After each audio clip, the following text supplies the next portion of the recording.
obfuscation or whatever that it's not like just guaranteed. No, I definitely agree with that. Just because you see those top numbers doesn't mean that you're going to know where to race them. Yeah.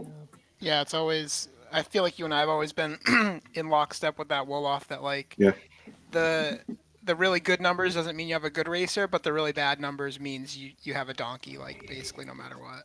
probably. Yeah, yeah. Like when you're going into these S plus races and you see horses down at like 9 and 10, and you've got a 17 or 18. You're like, oh shit, Yeah, it just sucks. it's not a good thing. Yeah, Yeah, I think also the more horses you have, the more you almost need that function. You just can't race all these horses, so you need something to be like, okay, just I mean, I'm not like going to be at Sten's level of just looking at this in a hard and fast rule for every horse, but you need something. Otherwise, you just have too many horses, yeah. and you can't really manage them.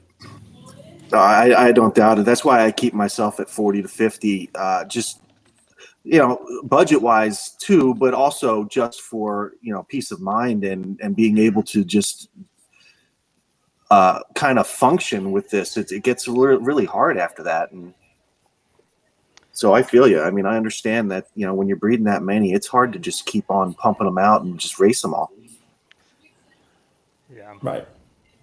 So, How I many mean, my horses are you goal, sitting on, Rolo? How many racers? Yeah. Um, right now I don't know. I retired a few this morning. I've only got a handful, about 20 or so. I'm only breeding like maybe 15 or so horses a season at this point. Cool. So So I'm yeah, keeping that's it like lean, it's much easier and it actually like I don't feel burnt out, like I'm still looking forward to each season and like having a smaller amount of horses I just feel is like a better experience. yeah. What about the 2-year-old? Which one was it that you were talking about? So Fist of Flowers was the one that won. That one I think is good. That got 10x on the odds and ran a good race. Um, and then the upcoming one is yeah, this is a good horse, I think. It's another one from Bella, and she's been really good as a What was breeder. the one that you were talking about? Oh, yes, it would be Souvenir. I don't know if you can. You Oh, probably the can't other see one the that race won. yet because it hasn't. Or maybe you can. Oh, It should it's be. not official yet. Well, It's we it can. should be full, but I guess you still can't view You it. can link me the Yeah, race yeah, on yeah. Discord, and but anyway, you can just explain what you see in this horse as a 2-year-old and kind of the odds and how you look at that on kind of the first day. Because really, the whole stream today is kind of we're gonna go through a bunch of races, new races that are big, but also kind of just like talk about what we're looking for in 2-year-olds, 3-year-olds on day one, and then how that progresses. Yeah. So this horse, I'm just giving you the link to the maiden real quick. Okay. This horse I was hoping is gonna be like gallop distance. I put it in a 7 furlong. Um, but like its breed report is very much tuned to speed and stamina. So my hope is that it will be good at 7 and 8 furlongs. And yeah, the money I haven't seen better morning line odds than 875 in a 16 horse maiden. So yeah, I'm pretty pumped So what about does that. that tell you?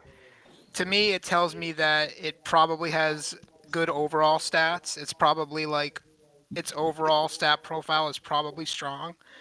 Um, and at that point, it's just you hope that they are aligned in a way that like the distance will be.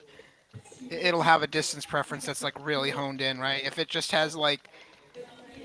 randomly has like super high heart or whatever, right? Then that's like it could be a bad horse or not such a great horse. Um, Oh, we lost Rolo. You guys still there? I'm still here. Okay. Yeah, maybe Rolo got lost. That stinks. He was giving us some good stuff there. Yeah. Maybe try the link again, Rolo. I mean, So, Rolo.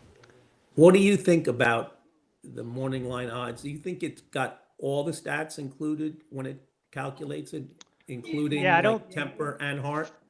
I think that like it's just kind of raw stats. So like they might be misaligned. You could get a lot of false readings like that. At least like if I have a horse that has really good odds and is not winning, obviously I'll still bench it occasionally, but I'll try again at 3.5, or right before the breed period just to see if like anything. But I know that when I retire those ones that have good odds, they're gonna have decent reveals. And my kind of thought on that is like, yeah, you could have misaligned high stats for the race types that you're racing, but still underlying value is there. What do you kind of think about that, Wolof or Rolo? I think they You both. back? Yeah, I'm back. Okay. I caught the end of that, but I think, yeah, I think if you've got good stats, like in total, there's going to be value there no matter what. It might not be as much of a killer racer as you'd hoped, but typically it's going to be strong in a number of areas that will be useful for building bloodlines down the road. Yeah. Yeah. It's like really like today, I don't know if it's the same for you guys, but today is kind of like a good cleansing day for me to where like my 3-year-olds who have done nothing, like, and that have bad odds, a lot of times I'll just snap retire them, whether it's a Colt, Philly, whatever, unless I'm going to run them in claimers. There might even be some like RD really bad fleet figures that I might start running in hardcore, but I'm always still kind of scared because I've had some really good reveals, even though bad odds, bad racers that turned out to be very good breeding pieces for me. Wolof, are you kind of like cleaning house today of a lot of 3-year-olds that are just not performing, or kind of how you approach that? Yeah, that's where my OCD kicks in. And I want to get stuff. If it's in my stable, I feel like I need to race it. Yeah, So if I see things sitting there, I go back and I look for a race for them. And yeah, if they're no good, I don't want to do that. So I got to get them out of there. I definitely have retired some that I have regretted. Obviously, that I look at their stats and say, "Oh, I should have kept going." yeah. But yeah, I do a lot of clean house today. I might give everything maybe one more race. And And if where are you're a you taking 3-year-old, those to like benchmarks or probably benchmarks for the S or pluses? I'll take a few of them to if they're an S plus, I'll take a few of them to a qualifier just to see what happens. And if they bomb it, that'll be their last chance and they'll go Yeah. away. But yeah, I'm going to give all my 3-year-olds a chance to see what they can do in a qualifier. Who knows who might have woken up as a 3-year-old. So I'll give them all that kind of one shot. But yeah, I do a lot of cleanup. And if you're under 5 stars, I Yeah. might not even give you that one shot. Yeah, especially at S plus or higher, and even more so in the lower grades. So, let's focus a little bit on this Buchanan Breeders Bonanza, the stayer. It looks like there's a lot of extra juice in here. It's near $80 buy-in. We got 14 out of 18 horses to fill on day one for all these 2-year-olds, and we can kind of look through the field and the odds of this. We can kind of see 944, 976. Looks like Celtic Monkey might have one of the best horses for this race. Looks like the weather in Philippines was raining and soft today, because that's kind of how we're going to do the weather for these.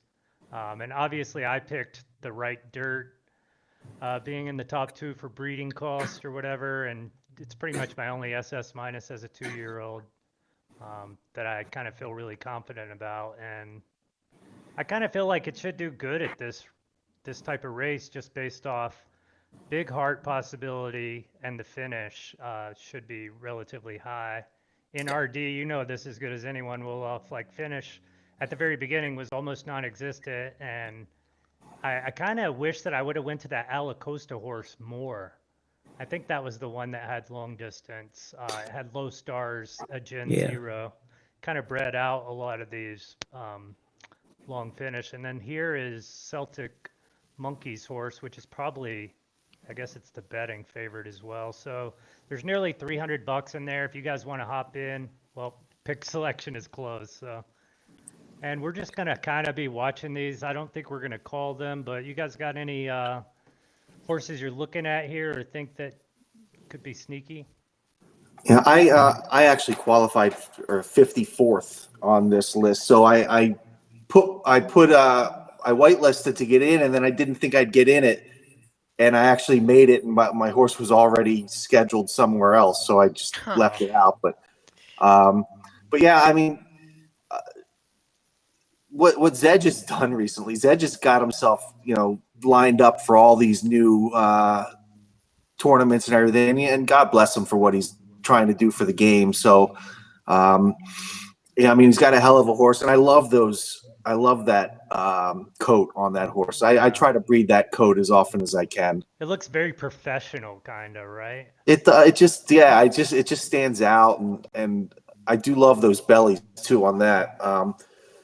So yeah, I Looks do like he think spent about 2,500 on this horse. If we look at first place in this race specifically, he could win nearly 20% of that back if he wins this first race. And so Yeah. you start looking at, the market is something that I think me and Mr. B have kind of always agreed on. And, there's a lot of people who talk about people selling horses at different prices or whatever.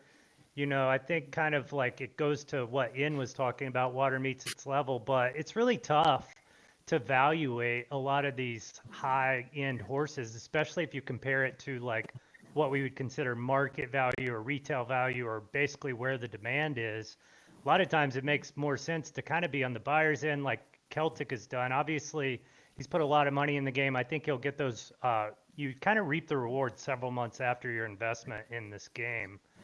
But Rolo, have you kind of been watching the marketplace today? Do you do a lot of that anymore on day one, or?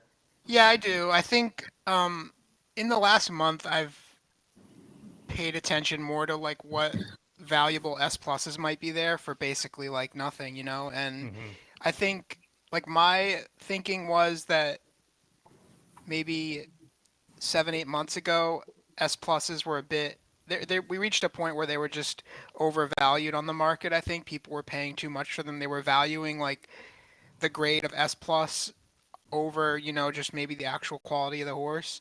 And I think we might be reaching a point of that with SS minus. Like it's not like a unicorn anymore, right? Like there's a bunch of them in the ecosystem now.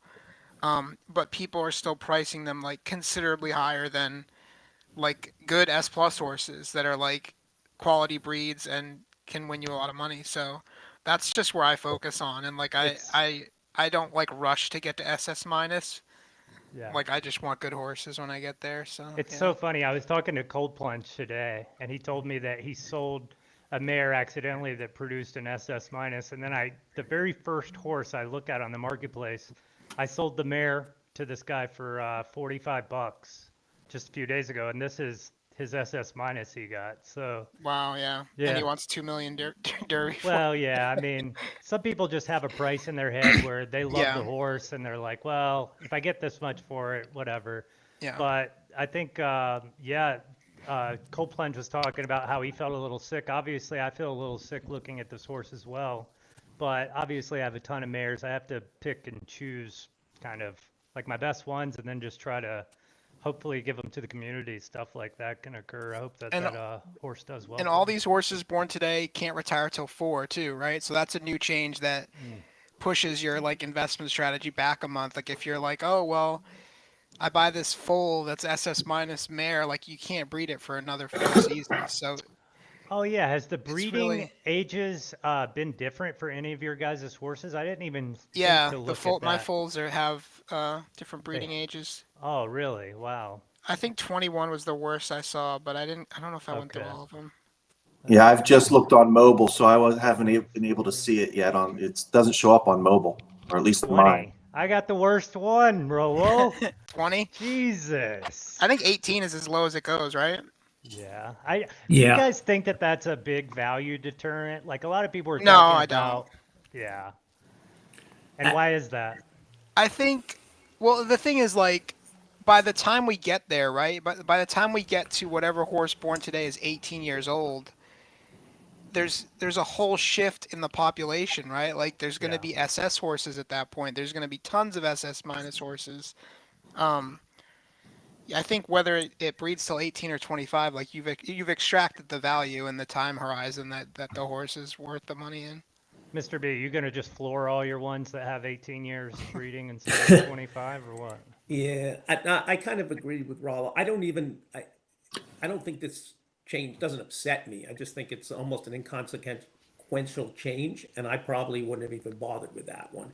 I Mhm. think by the time, other than, I mean, just think of all your Gen Zeros that you are actively breeding by the end, or your Gen 1s right now from the first crop that you're breeding, you're still breeding. The studs are worthless, right? How many Gen 1 from the first crop, the ones that are like 22 now, Maybe whatever older. Shockwave, if I can think about an RD, or Benedict might still hold a little value. I don't know. I Okay, haven't really yeah, looked at then those horses in a long time.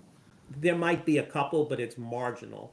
And then I can probably count on one hand the number of like fillies that I'm still breeding from that first crop. Okay, Yeah. so like I don't really know what the purpose of it is. The you know, so it just creates another level of randomness, I guess.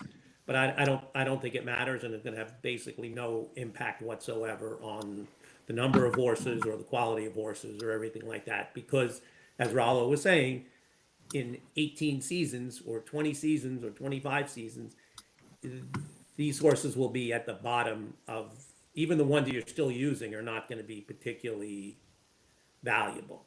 Yeah, So I mean, even the great horse that is like, whether it dies at 18 or 22, you've already extracted like 98% of its value anyway, Yeah. so you're not missing a ton at the end. right, like I have She's the Boss, which was the first, I got an S plus with She's the One and Wolof's, Durban Poison, right? So I still Is the breed that, name and I of think, that horse dedicated to your wife, by the way? I've always wondered that. well, no, I started with Springsteen songs when I was naming a lot of the Gen Zeros. So She's the One, and then this one I just decided to not actually use the name of the song and just go with She's the Boss, um, which was an old TV series, I believe, as well, as well as a reference to Springsteen. But the point is that was like the best, one of the top two or three results in that first crop of like all the horses in the game. And at Mhm. this point, I still breed it, but it's not like any of the offspring I'm expecting from that are going to be at the very top of the class. So, and anything below that, I doubt I would bother breeding. So, you know, going from 25 to 18 or 21 is not that important. Well, All that right, was an gonna get impressive fifth win. at least. Blue Elder. Yep, Blue Elder with the early victory. Okay. Let's see, Elian, huh? The S RDS plus. source. Genius. And so we do have these new payout systems this season. How are you guys kind of feeling about that? I did get fifth, so it looks like I got about 6,000 Derby. I basically won my money back for fifth, and I got 10 crown. I haven't looked too far into this yet, but I'm hearing some third places aren't really paying much on like a larger field. I don't like that. So I'll have to get into the numbers and kind of see. But I think I still think there should be more of a reward for first, second, and third, even if we're going to kind of pay the other places, maybe juice those three a little bit more and not the rest. But I'll have to kind of play with it and see what I'm looking at. Yeah, Yeah, I and think it's obviously one of the things about this race is it got some juicing from wagering, and these early two races got some juice from the sponsors as well. So they're not going to be, as we get further down the line, we'll probably see a more how the real structure will look. So obviously me getting fifth here, getting my money back, in a lot of the stuff we've seen early, if it's only 14 or 15 out of the 16 horses, sometimes third is getting paid a little less. So than their money back. Which would be disappointing. Yeah. You yeah, would think if you get a podium that you're gonna at least break even. You're kind Yeah. of saying. I think it is an improvement, like because it's just there's 10% more rake to disperse in the pool, right? So Hmm. this with 10% I think is better than what we had with 20%. But I do think you could probably fine tune it to where like, you know, maybe the bottom like 3 or 4 places shouldn't get anything, right? And then Yeah. you can concentrate that more in the top 4 or 5 spots. But I think it's good that, you know, it's going to be better, I think, overall, that people are getting more money back.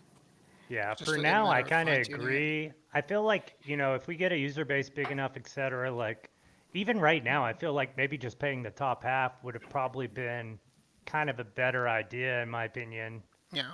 But, you know, coming from like poker background, the top heavy payouts, et cetera, I'm kind of used to that. But a lot of the users really aren't. And especially where we're at, you know, some horses, it seems like about 18 to 20% of the horses with the previous rake model were profitable. And so we can definitely expect that more horses are going to be profitable or at least lose less money and kind of you get to explore them because they've talked about aging a lot. And In kind of went in and gave us that aging kind of photo that kind of shows the different aging parameters, et cetera. But the way that the races have been, we haven't really got to explore race aging because a lot of times it just makes more sense to retire and breed, even if it was a bad horse near the top. But also just because you're losing so much money to figure that out. And so now I'm kind of thinking with these more flat payouts, et cetera, that and you know hopefully they build the 4-year-old plus schedule out a little better. I think that was one of my biggest Yeah. gripes with the free rolls and chopping those up into 3. Have you guys kind of looked at that and looked at just how that'll all work with the new qualifier system being chopped up into thirds? I haven't really, but I want to, touch back on what you were just talking about. Like you're saying, some of these we see those aging curves, and some of them didn't get. Like Ian made a point to notice the one that didn't hit its peak until 4 years old, and it's like you said, the breeding or the schedule for 4-year-olds and age, they just didn't support that, so nobody's going to wait that long because the racing just didn't support it. And if Just they do wouldn't that, never that's get fine. And I raced. also don't think the peaks are long enough. I mean, only a one Yeah. season peak I don't think is long enough too for these horses when we have them for 25 years. 1 year of racing peak I think is light as well. So there are a couple things on the aging that I would like to see a little bit different, but I think I don't know how high on the priority list it is. Yeah, you talk about the short curve, and I think that's always been one of my arguments for waiting, 2-year-old to your 3-year-old season to actually race. I feel like you need to get these things on the track as soon as possible because you might only have a month and a half, 2 months looking at these different aging curves of profitability based on the race time. So like foregoing any of that time to get a data point or to try to save money or enter a weaker field never really made a lot of sense to me. And I know like Mr. B has even came around to exploring his 2-year-olds a lot more. Obviously he has a lot of horses, et cetera. Have you kind of like been on the camp of trying to figure out exactly where your horses run before major season now, Mr. B, or? I'm trying. Yeah, I think, and that's where also this kind of new purse distribution will help. So it's not going to be Definitely. as expensive to kind of race a bunch of horses as a 2-year-old as you do in Discovery. The notion of trying to find a small field and kind of make money off that worked when there were huge crown stimmies, but that game's been over for a while. So at this point, it's more about discovery of your horse, and we talked about that a little bit on the last one with the morning line odds, and then also trying to find a distance preference. So the distribution of the purses would probably help with that as well. So now it's not as expensive to kind of find your horse. Looking at the pools that from that one race, I think I agree with Wolof. Maybe tweak it a little bit, and third maybe should be a little higher. Yeah, here is But like what it looks like is going to be a standard payout. And one of the questions a lot of people ask are on these short fields, how will the crown get distributed? How will the payouts get distributed? And you would expect with like 13 horses to get third. Yeah, you would expect maybe a little more. So I would just obviously they're going condense to things tweak more that. towards Yeah. like even the crown rewards, right? Like first doesn't need 2 crown, right? That's just kind of, you might as well just condense the crown to the bottom and then you take some of the Derby that you're just giving to the last few payouts. You push that up to second, third, and fourth, that kind of thing, and then you're just everyone's getting a reward, right? Like if you finish last, you get a pile of crown. I think that would be better than just trying to be too even, you know? Yeah, I know Gramps was talking about a lot, like how almost everyone, like, we're going to watch this next Buchanan race in a second, and it's LD. But we'll get into this one in a little bit, kind of talking about the different points that are now awarded for these premieres. Do you guys have any in this LD? You got any in here, Rolo? I do not. No. Is this the breeding one? Yeah, this is the Yeah, nothing in breeding here. one. Looks like YSM is in here, Balthazar, Drop Stable. Stin's in here with the. I've been watching this horse for 2 seasons now. This horse looks to me like it's one of the very top as far as preference and just parent score in LD. So that'll be interesting to see how that works off condition. Look like we got Sloppy. That horse is going to prefer firm. Who is this J&V Racing Stable? I've been seeing them a lot more recently. Does anyone know? I don't know them. And we got Riptide in here with a firm horse. RVA and Left Dirt. Yep, he won a major last season. That's good for him. I was almost about to get him on the cold plunge thing to tell him how to build a stable, but he I think he heard that rumor and said, I'll show up and show you. There were quite a few new stables of the top 50 that I didn't necessarily know. Yeah, I saw Given was kind of up there breeding a ton too. I feel like he's kind of came on a lot more recently. Hmm. And Yellowstone just blew it out of the water. I mean, I think he had about 50% or at least 25% more mares than me and bred. He's got a lot of the top studs, and it seems like he's kind of a breed factory as well. Like he doesn't really race as high volume. Maybe he's a little more picky, but I think he had like 35 SS minus born today or something. Did he really? Yeah, Wow. we'll take a look at that after the race, but yeah, he's got a lot of SS minus. I remember last time I looked and I was like, man, how does he get so many? He has a lot of nice SS minus studs, which obviously help a lot. Have you guys kind of already what do you guys think is really going to happen with this breed barn? And do you think that like for example, like Peeb retired a horse that probably could have competed for the Derby last season, though I'm not sure if it went sloppy or not. It was Kingsman. Yeah, the Derby was yielding this season. So Kingsman, if we look at this horse, I mean, I think they made, or what's the name of it? Yeah, Kingman. Kingman.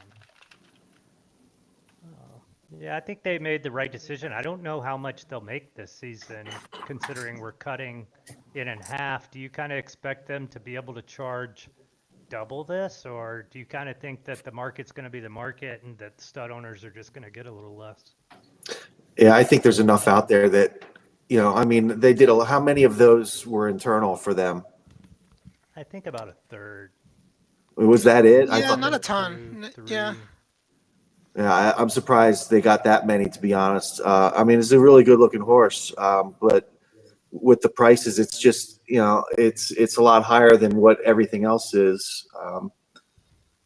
But who knows? I mean, there are still some of those top tier breeders like Micah right there. So I haven't hit anything that price in a while. I love these SS plus finish. I did that in LT and it kind of bridged the gap on a lot of my horses. Obviously, I'm still going to be kind of behind, but I think like whenever we get these outlier stats early, I really like chasing them. So, and then that horse was also Lineage Cup eligible, which I think we've kind of hammered home a lot of that. I don't know if Rolo and Wolof, have you guys kind of considered that before breeding? Did you make a lot of decisions to keep horses on the track that you otherwise wouldn't have last season for the Lineage Cup? No, I didn't do any. There's so much going on. I pretty much, I forgot about the Lineage Cup a lot. I had a couple that I actually had one or two, I think, that could have gotten in that I just in the in the undercard one, but I just didn't keep up with it. I am paying attention more now, but no, I didn't change my breeding at all for it.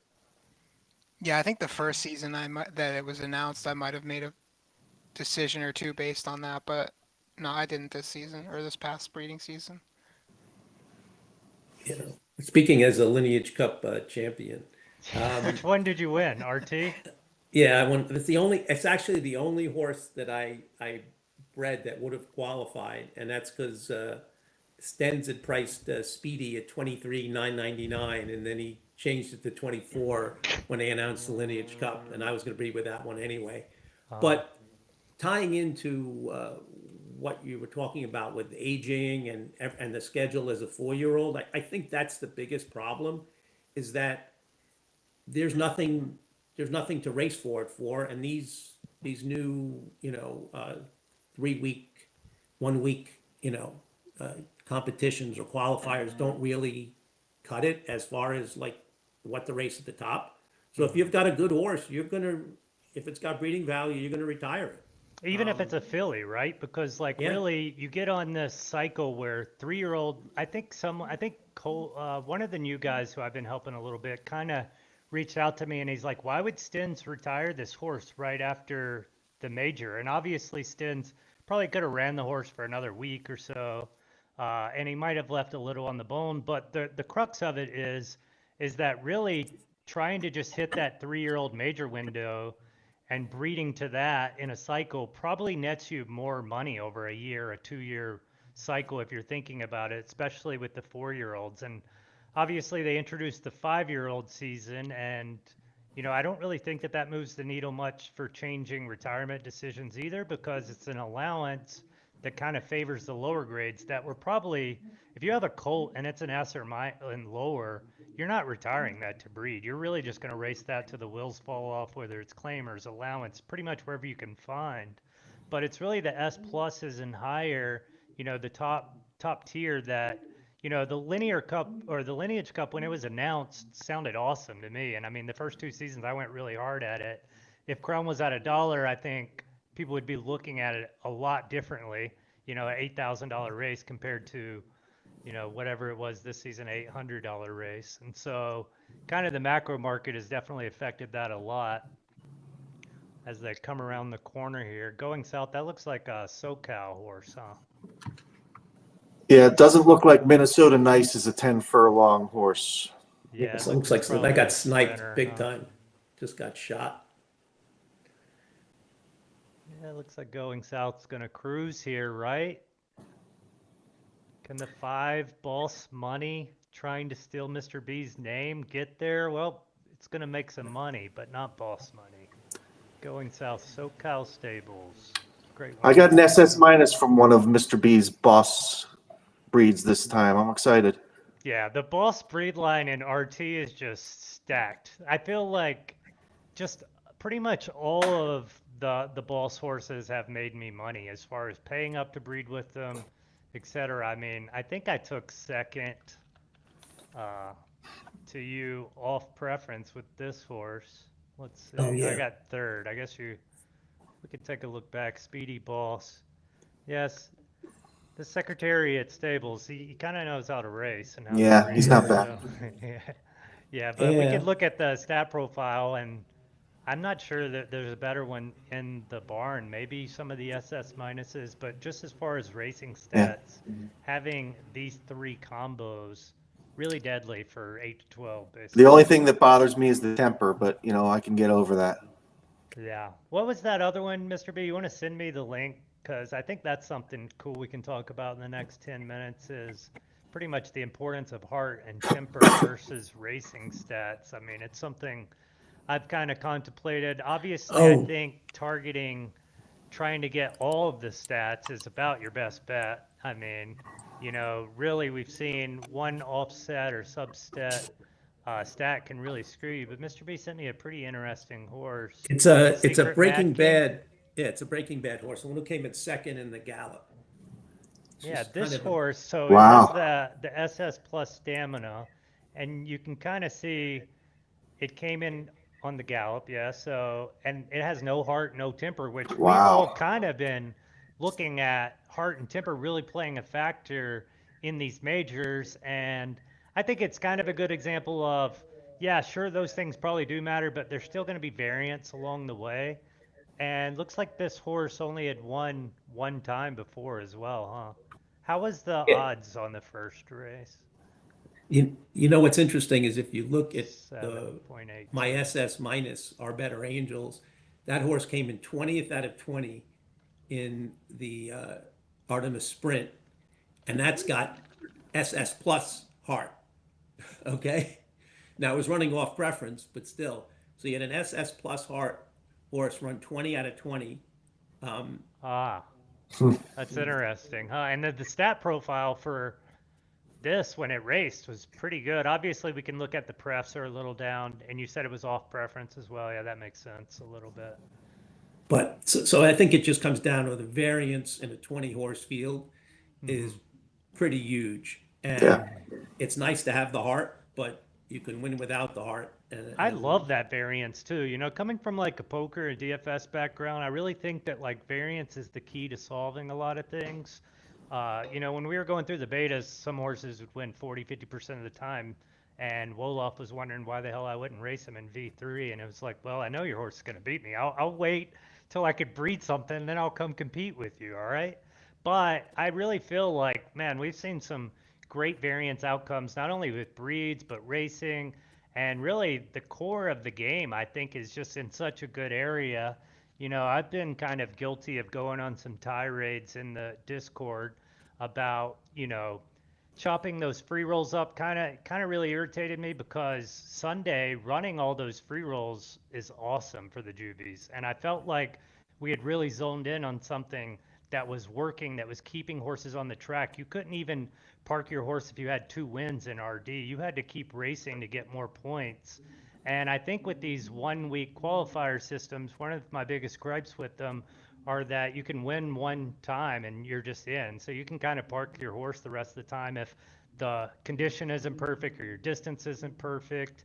And, you know, I was really kind of steamed up yesterday and I was just thinking like, well, what could be better? And I was thinking, well, what if we just chopped them in half and just made sure that all the horses had a qualifier for every day of the season? I think that's one of the things, no matter how they do it, where I think somebody had a good idea and just do 9 days, every 9 days a qualifier. And I think that extended window could actually help participation because you kind of you're forced to race and hit that board rather than just one win and in. So what are you guys kind of thinking about those free rolls? You know, obviously they're always welcome to change, and I think that's probably the best thing about the team is they are listening. Yeah, I think you're right that the more, I mean, having races fill is what you want, right? In terms of the actual, well, instead of one big pot of free roll money, it's like divided into threes or whatever, right? I think that's like less important because assuming you're sort of racing the same horse to qualify in all three, um, you know, like the overall like EV in terms of what you're going to get out of the free roll money might be about the same, and it Yeah. might disperse that money a little bit more. But the key point, like you said, is that you want the races to fill. You want to incentivize people to have to keep earning qualifier points, and this might be worse in that regard. I don't really know. And I just look at like, you know, this sounds very elitist, so this might trigger people, but you know, winning $150 in the highest level when if we look at if this race fills, it's going to pay $250. And so I just look at kind of the incentive and driving user behavior isn't really there. If I'm getting paid second place money of a qualifier for the finale, I understand, you know, there are people out there, and I think it does make sense to try to help people that aren't on major distances as far as 5, 8, and 10. And I think like if you did it in 2, you could go 6, 7, 11, 12, kind of hit these niche areas. I think that is smart to do the free rolls, kind of opposite of the major distances, especially at the top. But yeah, that's pretty much one of the biggest gripes I see with the schedule moving forward. And then the other thing that I think that is going to affect is these entry fees, you know, and I think a lot of the people who are like, oh, the crown people are getting stiffed, you know, the entry fees are going to be halved. Well, if you don't have that participation for the first week, you don't even have a qualifying free roll, etc. I kind of expect that entry fees might be lagging a little bit compared to even last season. You know, obviously you would probably expect it to be about halved anyway based on the rate changes, but we'll see. Like one of the things that we've seen is with these open races, as far as just like stakes races, etc., we kind of know where the user behavior has been on stuff like this. And well, I guess I'm in qualifiers. But we basically have seen that if there's not an incentive to race as far as a free roll or a qualifier, then our user behavior has kind of been taught not to race those. And obviously with the rate changes that we've talked about, that should help a lot. And I hope that the user behavior at least tries out all of those stakes races this first week, you know, while we're waiting on these qualifiers. But to me, that seemed like a pretty big change. I agree with you. It's definitely a miss for the first week. I was thinking, maybe, I mean, I know so much is going on the first week with where you're just getting your new horses, but with horses that are 3+, that we already have we already have all the discovery done. So, I mean, if you want to break these up and you're going to do 3 weekly, you might as well do 4. I mean, you might as well just start it at the first Yeah. week. Or like you said, if you want to break it up into 2, then do 2 and have the first 2 weeks and the second 2 weeks. However you want to do it, I just don't think you should leave the first week out. It definitely is a miss for this first week, I think.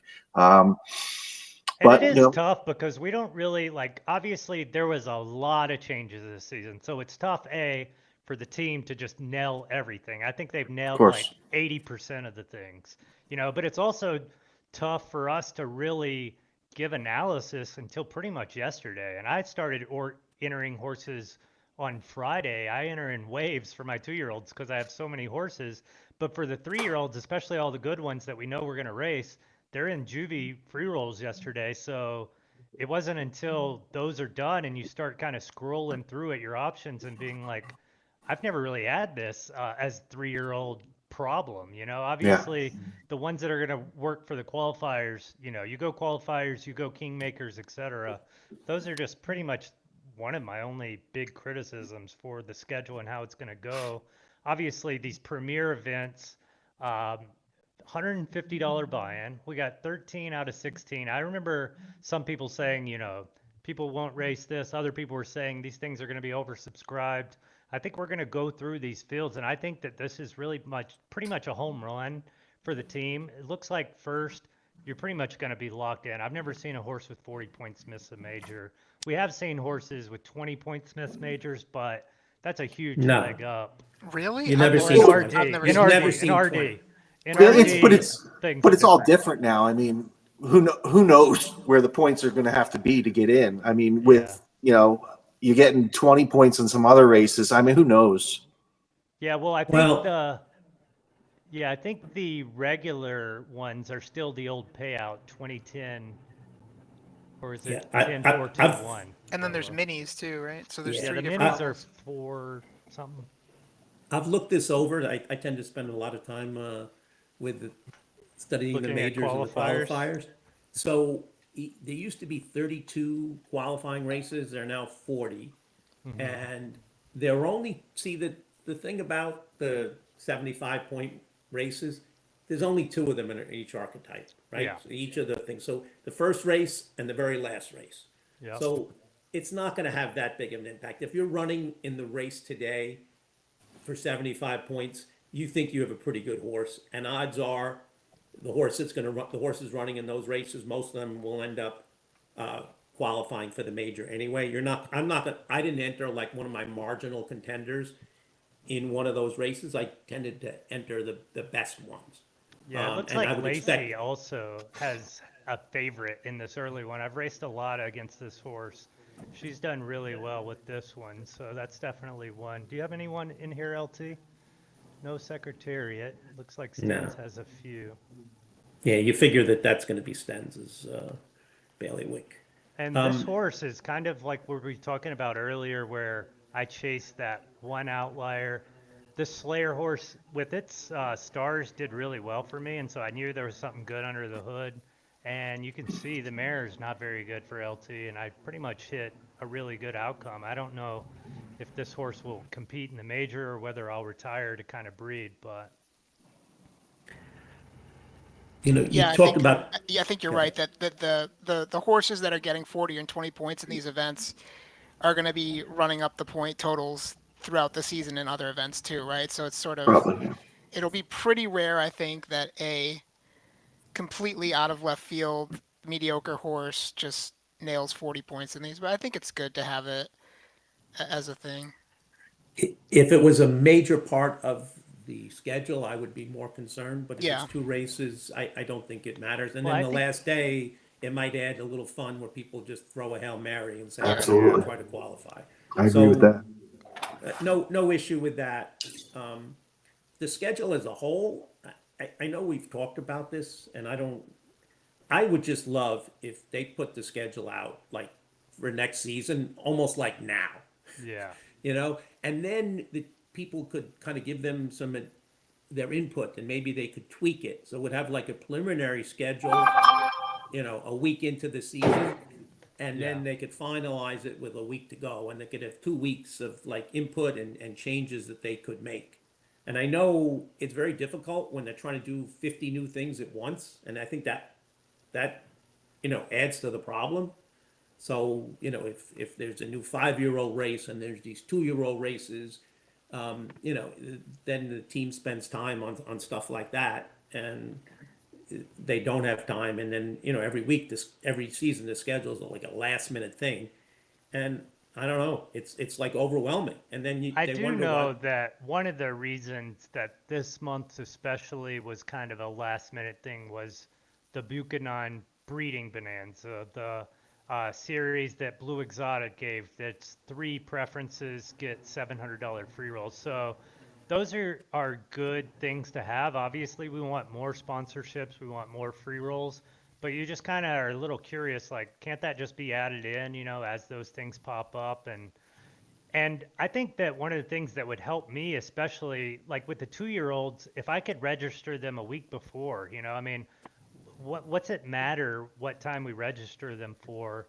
If I can go through the schedule on a Monday or Tuesday, especially that last week where you're mainly running a lot less horses. You have your major horses, you've already kind of filtered out some of the horses that can't compete, and you kind of have like more free time on your hand. At least that's kind of how I feel the last week. I don't know. You guys kind of feel like last week is your easiest week of the season? it is, but the one thing you'd have to do is the schedule would have to be locked in.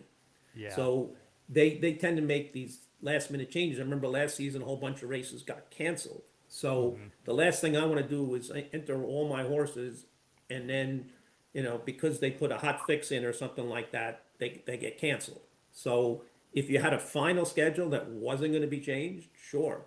But otherwise, you're just creating a whole new set of problems. And then they're trying to put out those fires. Remember that last season? It was like, Yeah, because I had registered some. I'm probably like one of the earliest registers, especially like in RD. I have to kind of register in waves. And one of the things I'm going to work on this season is I basically have one race out of all the maidens for my horse where I have 2 horses in there. So each one is in its own unique race. And kind of what that does is increase like my ceiling.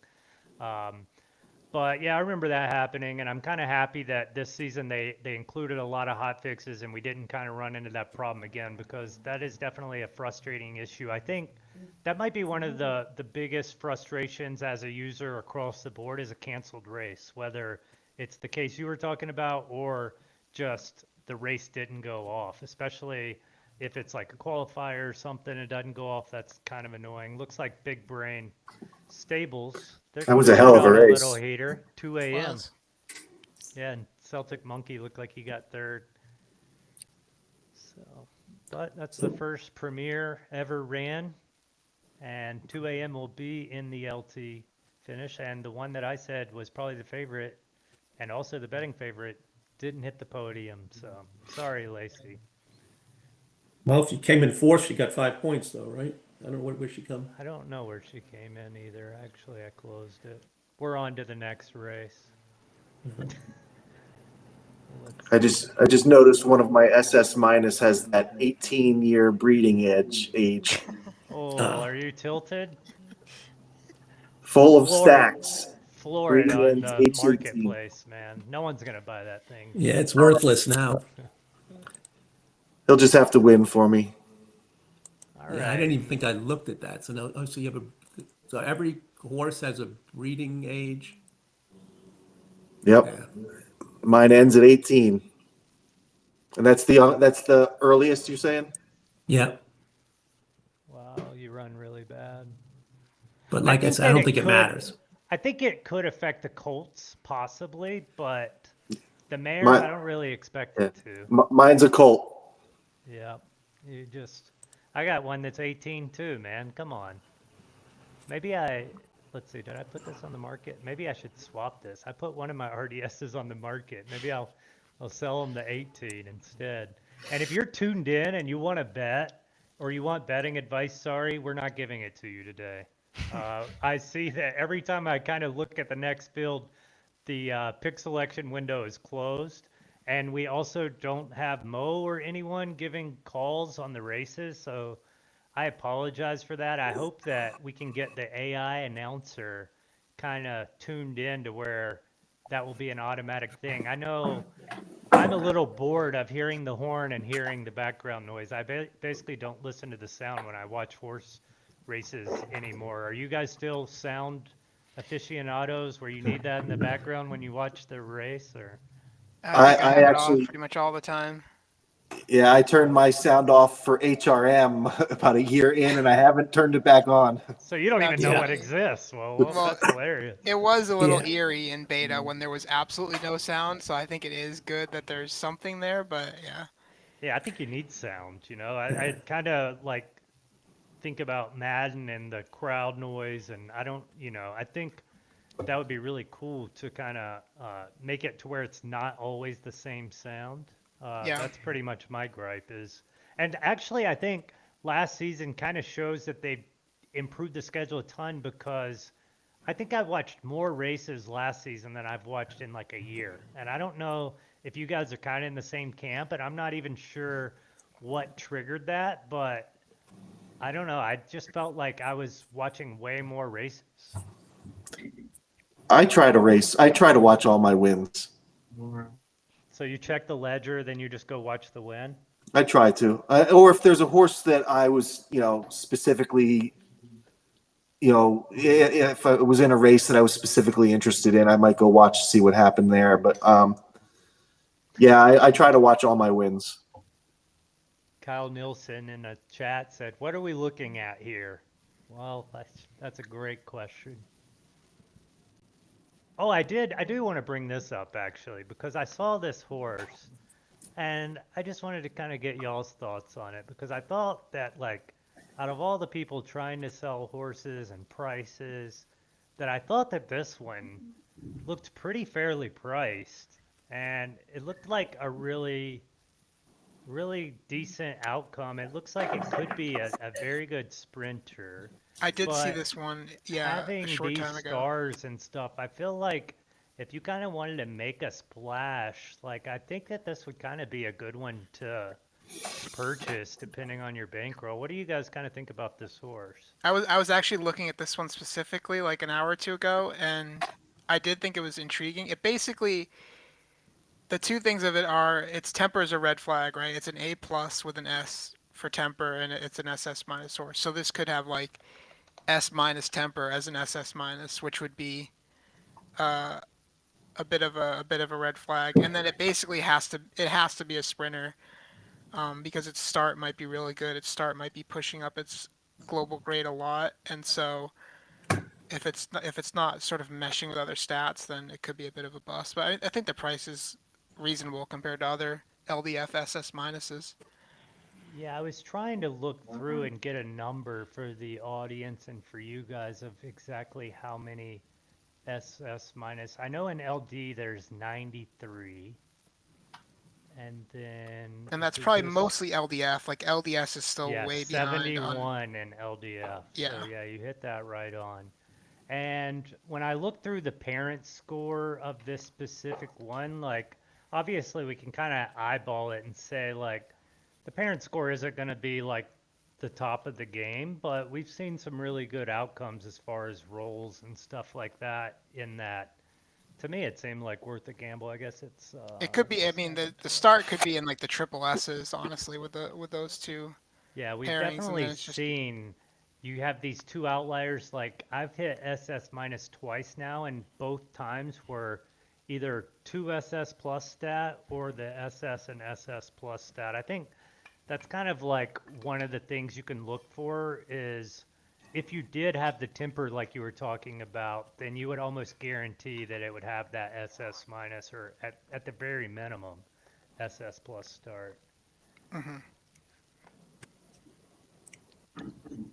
Well, Love, would you recommend this to a new person if they just wanted to make a big splash, or is this too much? Yeah, I of a was gamble? actually considering. I've got my third stable, and I was considering purchasing one of those SS minus for about 100K or a little bit more than that for my own stable. So, um, especially that's a filly. The only concern I have, I mean, with fillies, I like to always breed with a better stud, so I'd want to kind of check to see what studs were available for whatever I'm getting. If it's a filly, just to see if there's anything. I don't want to buy maybe a mare that has 2 or 3 seasons before a stud catches up to it. But that's just kind of my personal theories on breeding. But yeah, I mean, for 100K right now, I think we're still early. It looks like a pretty good deal to me. Yeah, and make you are one- blocking Rose of Wine and Lussie Juice, which are kind of popular, but I almost feel like it'll be something that we can talk about. What were you going to say, Mr. B? I would actually argue that it shouldn't be a new stable looking to make a splash. I wouldn't Okay. buy. You're waiting. Wait you're 2 waiting months. for a while. So if I'm looking to get into the game, you're buying this horse, and now you're going to wait, a couple of seasons to race it, and then a couple more to breed it. So I'm not saying it's not a good piece, and it's reasonably priced. It's more, I wouldn't start out with that once again.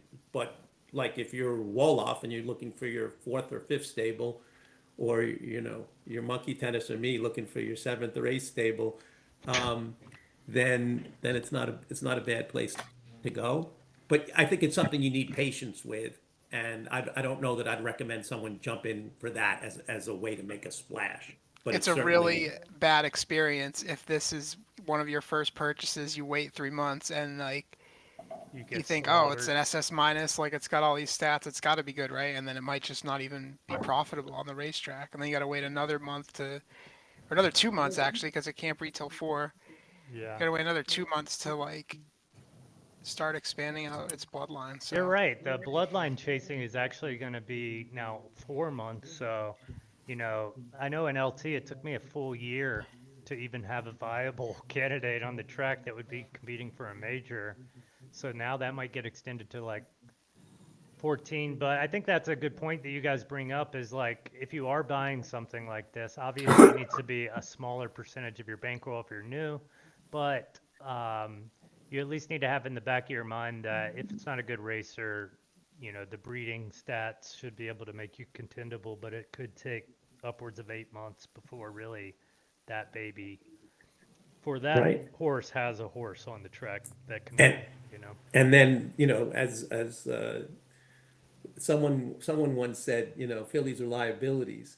So you have a filly like that, it's going to cost money to breed as True. well. So it's definitely a good piece, but know like what you're getting and where it fits in with your overall like game plan. So Yeah, the SS minus population is expanding a lot. And when I first got in the game, what I did was create spreadsheets. And I think it's really vital to understand how many horses are in each grade, especially your preference. So, like, one of the things I always try to do is breed to where the most horses are going to be. And then I tried to be in that top 5, 10 percentile breeded versus those. And that kind of is kind of how my brain always worked on trying to create winners versus the population. And there's several tools for that as far as gap data. I'm not sure if there's actually tools on the site where you can just go look at all the SS minus LD, but it would be really great to have that on the website, just like a glossary of all the horses. I'm pretty sure that's not there yet, right? I don't believe so, but I'm not positive. Yeah, maybe. Let's see. Oh, maybe it is actually. I'm looking at the horse search thing right now, just checking. Oh yeah, perfect. This is great. So yeah, just like going and looking at all the 0-year-olds and realizing how many more SS minuses are born today. Like I remember 4 seasons ago, I was breeding like 1 or 2 SS minus. Today I got like 9. And so obviously that's a community effect too. You have guys like Yellowstone who might have 30. Are you So gonna wait, win what did this you- horse, Wolof? What'd you Win say? this race? I'm hoping. My one is he starts really quick, but he's a fader. He's got that La Jolla fade in him. Oh wow, La Jolla's mastered that, by the way. He usually gets a nice start though. And they're off. And we didn't get the best start. That might. Oh, where are we at? Looks like you're in second now, but. About to be coming around the corner. All right, go. Let's have a win for someone on stream. Yeah, let's do it one time. I mean, Maybe he's starting the fade. oh, geez, the La Jolla fade. Olaf called it. Well, I guess we'll just. This is what I do. I just do this, and I move on to the next one. That's. I usually would what say that do. I like when I watch the races. When you watch the 4 and 5 furlong races, you're really never out of it at the start. Like if you get a bad start, like in certain races, you're just like, all right, I'm screwed. But Yeah. in the sprints, you're really not because they make those big moves. Yeah, there's so much momentum. Yeah, So- and we've seen those moves are like whenever your horse has that move that we're talking about where you come off that last turn and you just freaking, whether you're coming from the back or you're mid pack and you just storm to the front, I feel like those are definitely the most exciting times Yes. I've had as a racer, especially Yeah, I in a love major those. or whatever. Right. You don't get that in a distance race anymore, though. You're not going to get that in too often. Very, very rare. So you know who's won those races a lot earlier, or you know who's not going to win, I guess. Yeah. Whereas in a sprint, once you start fading, you're screwed. But in a distance race, you can fade and come back. But in a sprint, it just doesn't Horse happen. action. Really. This race actually turned out to be pretty nice towards the end. Whiskey Thief and Unveiled Glow. Whiskey Thief is tough. Oh yeah, SS minus. And then what was the Yeah. other one? Unveiled Something Glow. All right, well, congrats, guys. You two are probably in the final major. And I would think the top 3 are pretty much in for sure. If you Yeah. got 10 points in this race, you should get enough in the rest Yeah. to make it. just based because the competition is tougher than probably the rest of the races might be. I don't think the total points are changing that much other than out of this race. So there are more races added, but those are the kind of the feeder races. So kind of think of it, the schedule is the same as it was before. How many did you with say? that. 34 to 40 or? 32 to 40, and they Okay. added, let me see. So probably the 2 big ones and then the rest, so probably 6 of the feeders is what I would guess. Might be like 9 feeders in there. So you have like 29 regular races, 9 feeders, and 2 of these. So in the past, you had 32. And let's go look at the feeders, because even if you're a person who plays here a lot, these are being introduced this season for the first time. And we can look at, it's a small They don't start buy-in. till there are no feeders until tomorrow night. So Yep. the 4th race of every series, is a feeder. And I think those are good for horses that you're like, you know what, I'm not sure if he's ready for the big time. Let me run in this, and if it does well, maybe I'll run in, one of the other ones. You get a couple of points, but really, what is it, a 4-2-1? So Yeah, it's unless pretty, you win, it's pretty inconsequential. I feel like it's going to be really tough to get in from a feeder. I think Yeah, it's kind of the way that I was looking at these is if I have a tweener that I right? don't know if it could even compete in the major. Well, first I'm going to try it in one of these feeders, see how it does. Yeah. Or you're not sure of its exact EP, and you're like, I don't know if it's going to go in the sprint or the gallop. I'm not quite sure. Maybe I'll run it in the feeder. So I think it's a good thing to do a little experimenting with your horses, either in terms of distance or more for like, you know what, I don't think this is my top horse, but so Wolof was talking before about, maybe you'll give these horses one more shot, right? Instead of retiring it. Well, this might not be a bad place for someone that you're like, all right, let me see. I won't throw as much money away.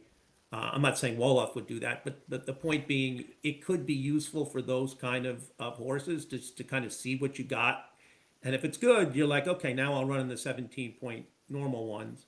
And if it sucks, you're like, okay, time to breed or stick it in a claimer. I do wonder if the competition will be that much different in the feeders than in the normals in terms of you have if you have a horse that's good enough to run in the grade twos, right? You might have decisions of like, well, is it better to just run a feeder because it's more in line with my distance and weather and all that, and I'll just earn less points, but I'm chipping away at the points anyways, right, as the season rolls along. So I'll be interested to see what the competition difference is like in the grade Yeah. twos and the grade threes.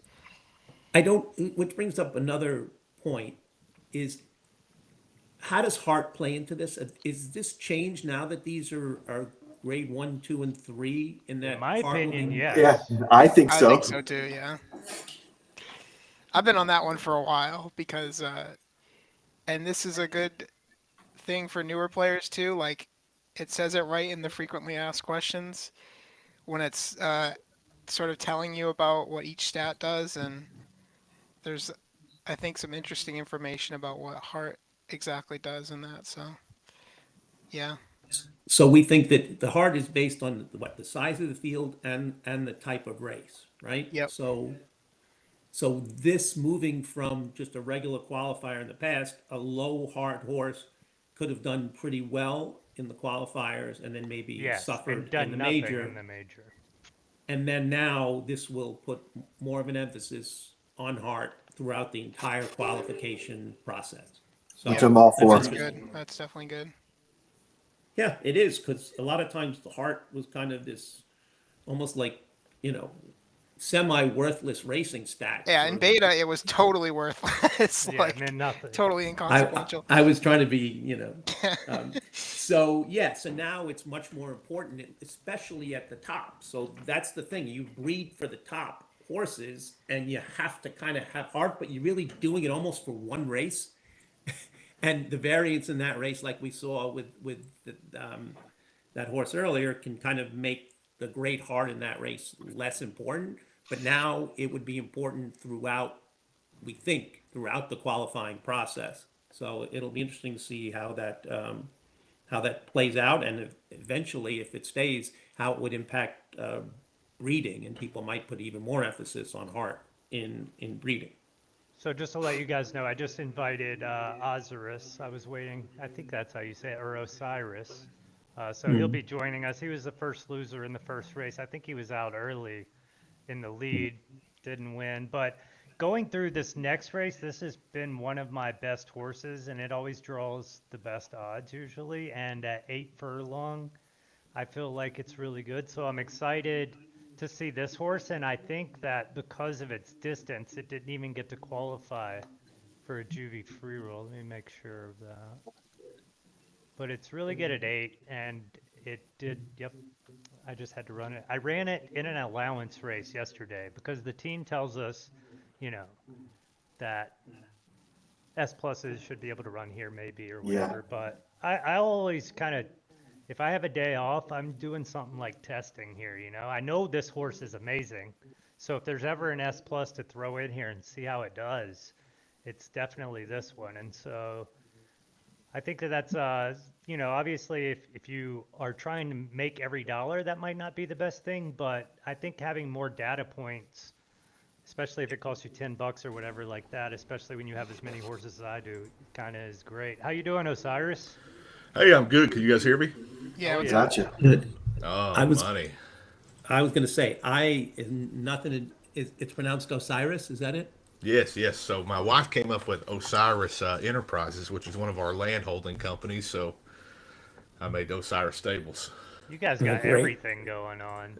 Yeah. So, Rental houses, and then y'all are running basically a learning disability type thing. And did you guys sell out that fundraisers type thing for all the toys and stuff? Oh yeah, man. My we have so many toys now for my wife's clinic, which is wild. Thank everybody who did that for sure. That's Was she fantastic. just totally blown away by the crypto community, or how did that? So yeah, it started with the Girl Scout cookies that Ian posted, and I ordered some, and so we're sitting on the couch one night, and she was like, we're gonna have to buy all these toys, and she was like, you bought Girl Scout cookies from a crypto group, post my list. Yeah. I was like, whatever, I'll do it, and then yeah, she was like, they bought all those in like 2 days. That's amazing. Yeah, yeah. So that was cool. That was cool. When's your next race? Are you gonna have some more coming up for us? I got one in 2 minutes, little maiden. I don't think that horse will do very good. My horse that I bought off of you and put in the big one started out really strong. Yeah, it looked like it was gonna win, and then I was gonna be upset. I didn't even remember that I sold that horse. I think that goes to show I have no clue. Today I was showing earlier. I don't know if you saw it, but I was helping this new guy cold plunge. He actually Saturday sold a horse thinking that he would still get the foal because he sold a mare, and then Sunday he realized that that's not the case. So if you're new to the game, if you sell a mare that's pregnant, you're not going to get the foal. And that mare that he sold, probably for like $15, ended up breeding an SS minus. So he was all heartbroken. But I looked at the mare and it was like such an outlandish outcome that I was like, all right, that's probably rarely happened. And of course it was an RD. But then I pulled up another one. I ended up selling one for $45 that produced an 8.5 star RDF SS minus. So definitely that's part of the process of learning the game. You're going to make mistakes and things are going to happen that just like that. Did your horse have good odds, the RDS, or? I think that it was okay. That was a longer race as well, right? So Yeah, maybe it was it's better short or It middle. was a 10 furlong. Yeah, I mean he had a 16 money line, so not good at all. Mr. B, are you looking at if a horse like his did really well the first 4 to 8 furlongs and then just kind of dies the last 2, are you going to take that horse to 4 to 8, or do the visuals match the race math in that regard, or how does that work? you might want to ask Wolof on that. I tend to not care.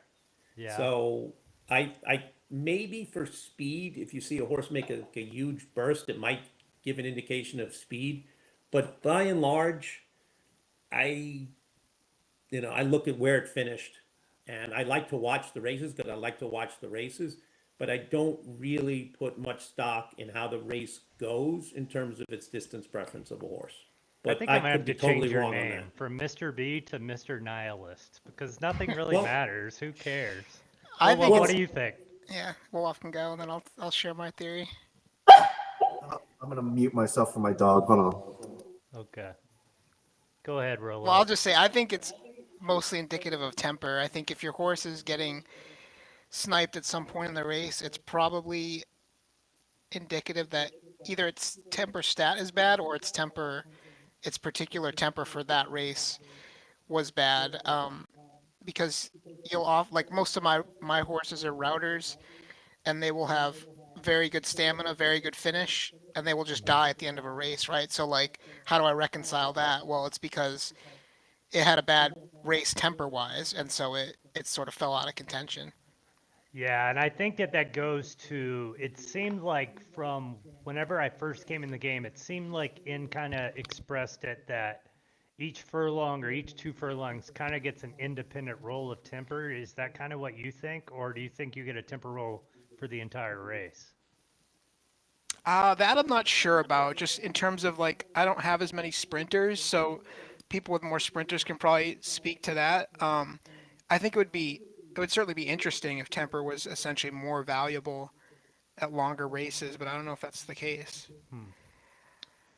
I do see though, if you watch the herky jerky nature sometimes of horses like getting sniped in a race, shooting Yeah. back, falling back, and then go forward. That would be kind of consistent with temper being every couple of furlongs, just like a new temper roll. So once again, I don't know that really changes so much in terms of watching the race and drawing a conclusion from like where to run it next from that. But it is an interesting way of looking at it, and it is kind of consistent with what I see when I watch races in terms of horses falling back and then moving forward. I again. would, yeah, I think the key point though is I would caution like a newer player if you're running at 8 furlongs and the horse just dies on the last 2 furlongs, just to conclude, well, oh, it should be running at 6 furlongs, right? Because it died in the last 2. Like, I don't think that's not the case. You have to just more look at it as like a consistency indicator than a distance indicator. Gotcha. And I just want to say to all the people, I saw that there's $100 in this betting pool. Not a single person bet on Love Like a Fool, which was the easiest bet of the day. I don't know did. if The it'll picks were actually come closed when I through, pulled this but one up. yeah. Well, you got to be the leader. I mean, you're on the show for a reason. That's one of the reasons I brought you on. Osiris, you get any good reveals today? How's that polls looking for you? Yeah, we had a couple that looked pretty good. I'm trying to see if I can pull one up that I like.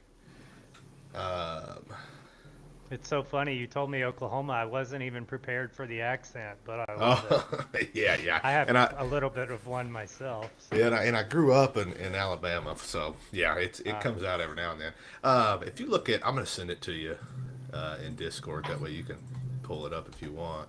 Yeah, one of my best friends and probably one of the best poker players in the world is from Bama. He actually went to Birmingham. Yeah, I'll pull Flyer Sierra up afterwards, but Yeah, I like that Love Like fall. a Fool. Don't let us down here. Hanging Just on. easy money. Whoa. Uh-oh. Whoa. Oh man, when I see this, I think, oh, maybe I'm dead. Has to stop right here. Come on. Pull away. Go, girl. Oh, goodness. Thundering paws. Come on, heart. Do something. She's hanging in there. No, Oh, she's dead. dead. She's dead. Yeah, she's I'm dead. like Doughboy now. She's dead. She's dead. Are you Done. kidding me? No Well, points. the Sours Sad. lock is 0 for 96 attempts on all Who's of the thundering streams I've paws? ever Who's done. that? Who Sam Bryan? cares? Who cares? I don't even. All right. I gotta- Flyer Sierra.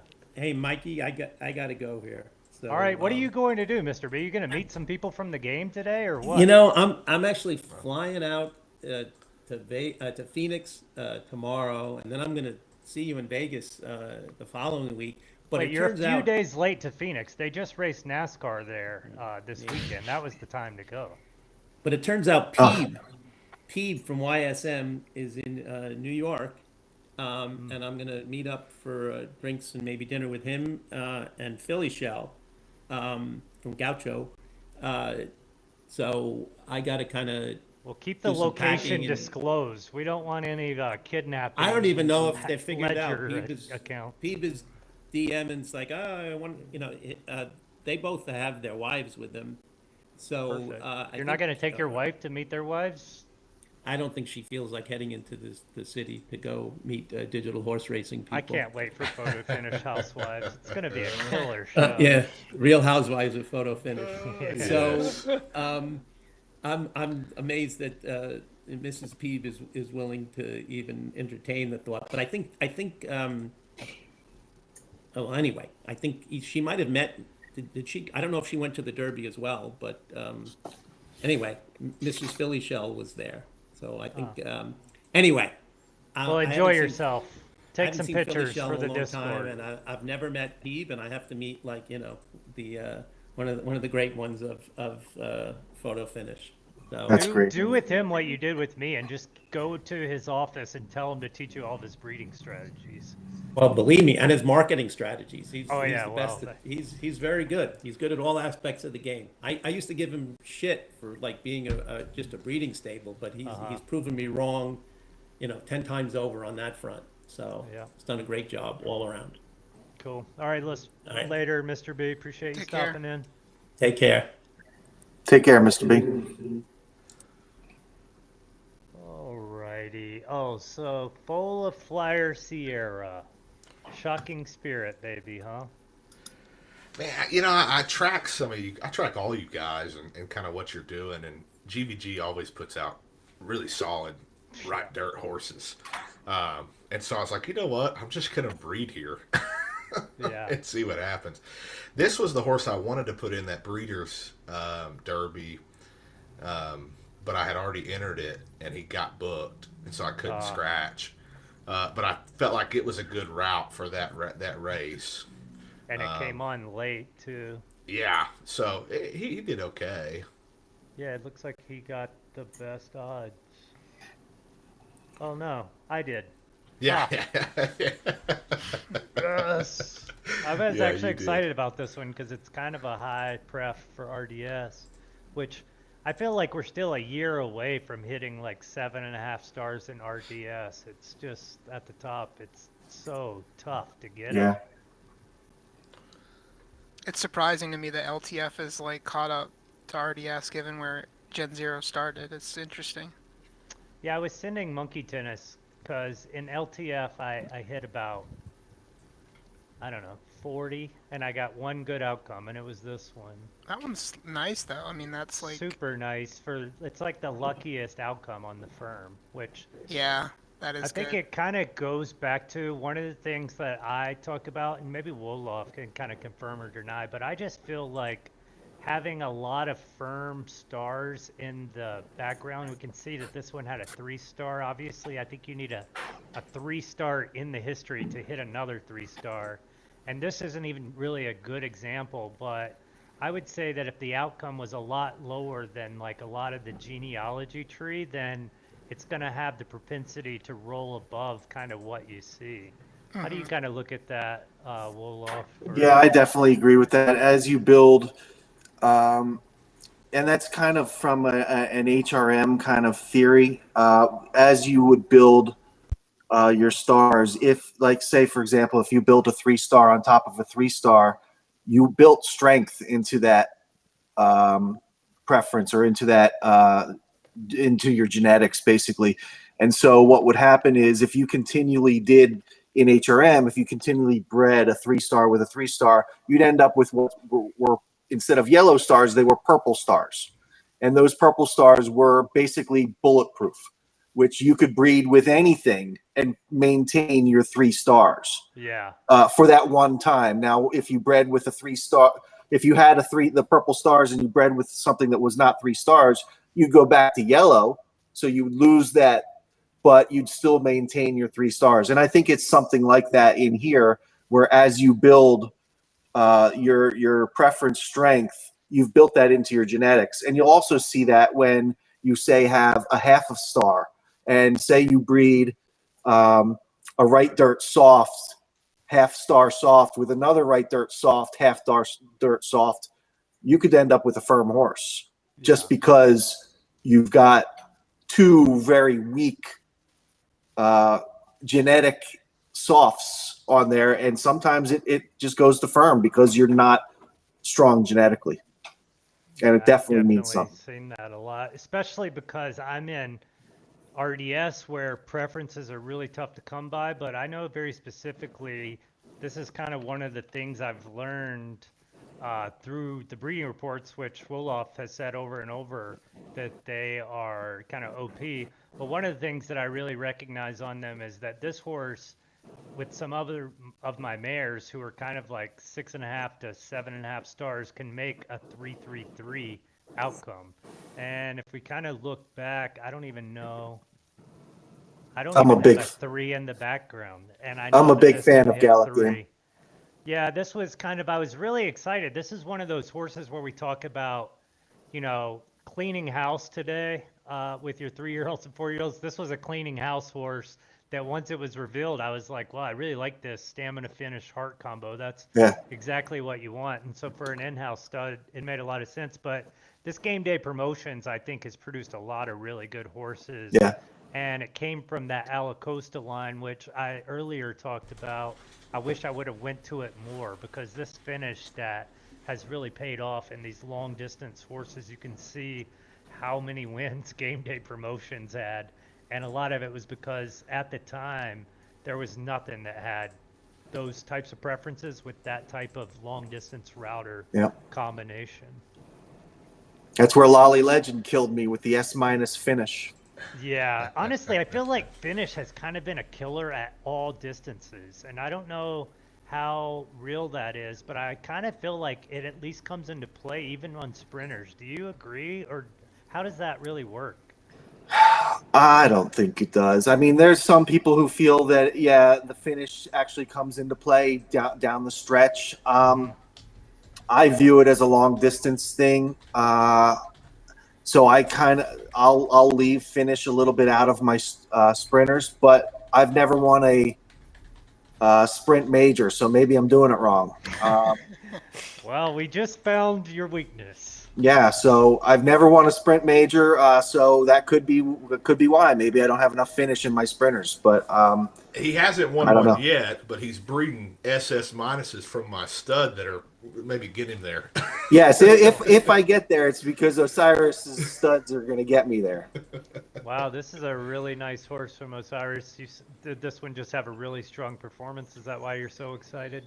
Well, that and just the prefs and stars. the left turf soft. Yeah, she's a good looking filly, but she ran a great race today. Yeah, Yep, and you pretty much only have Aqua kind of blocking you. And so, Rolo, that was something that I said that, I wanted to talk about was kind of how I think, like, if anyone listened to any of my streams or any of my content over the previous 2 years, they would probably think that I'm blasphemous whenever I said that bloodlines don't matter anymore.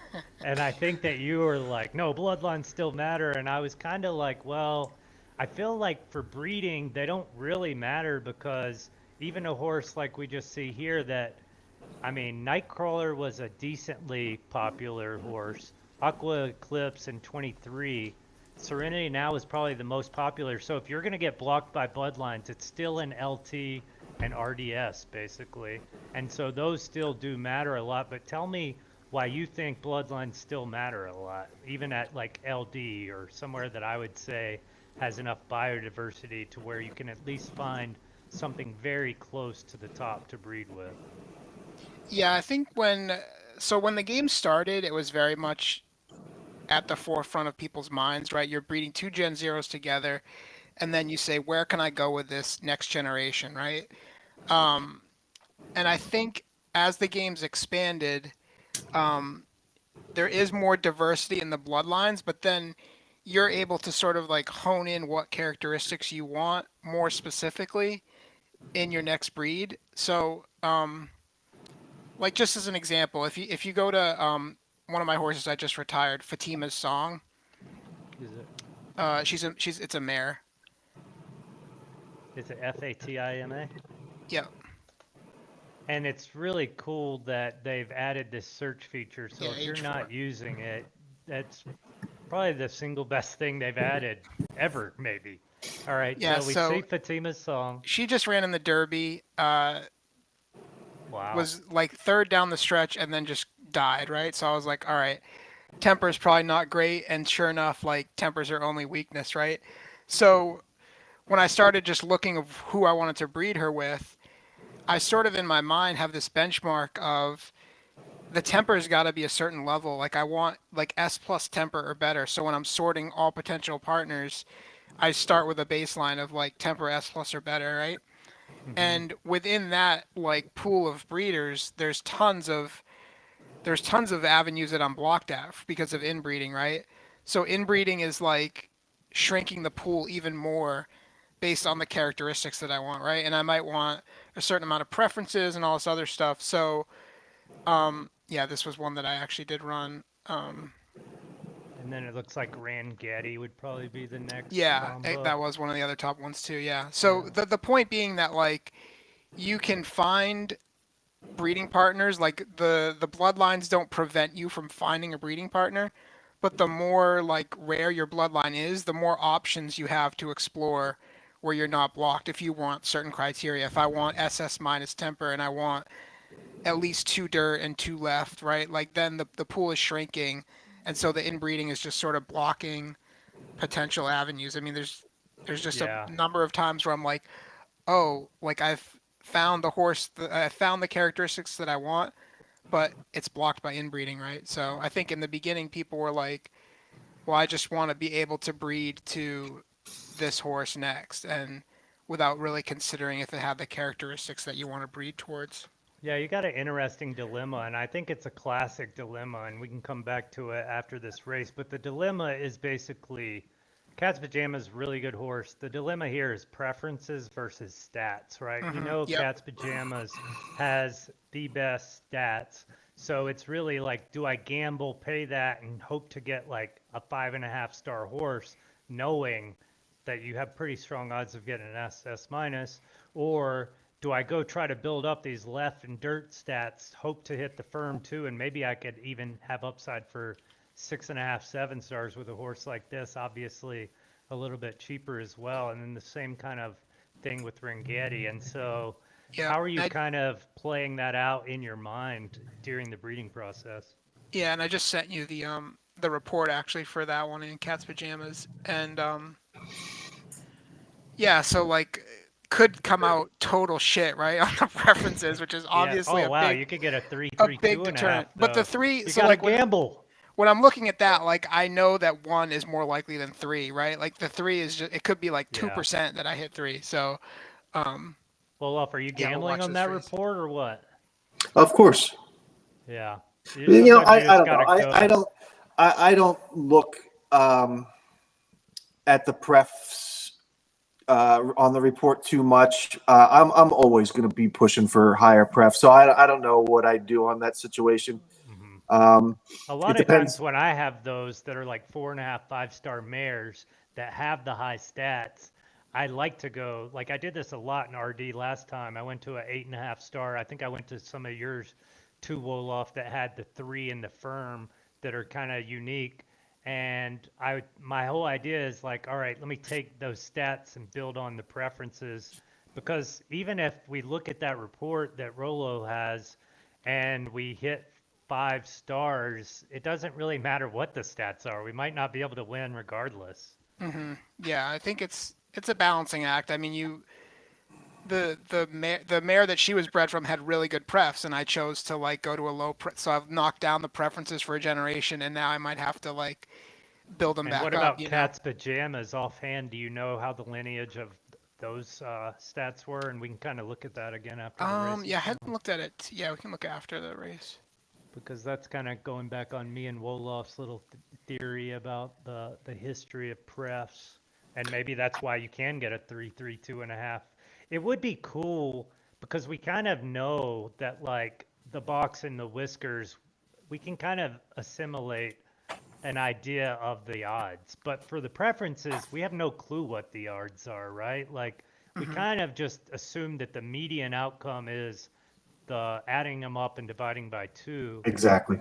but we don't really know like how likely it is to hit that 333, where we know how likely it is to hit the SS or whatever the outlier stat is. It's like 1 in 1,000 or 1 in 100, the very, very top of the whisker.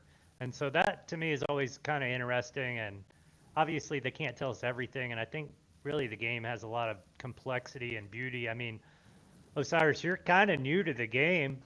Do you think that the game is pretty like just tough to understand based on all that, and that that is good?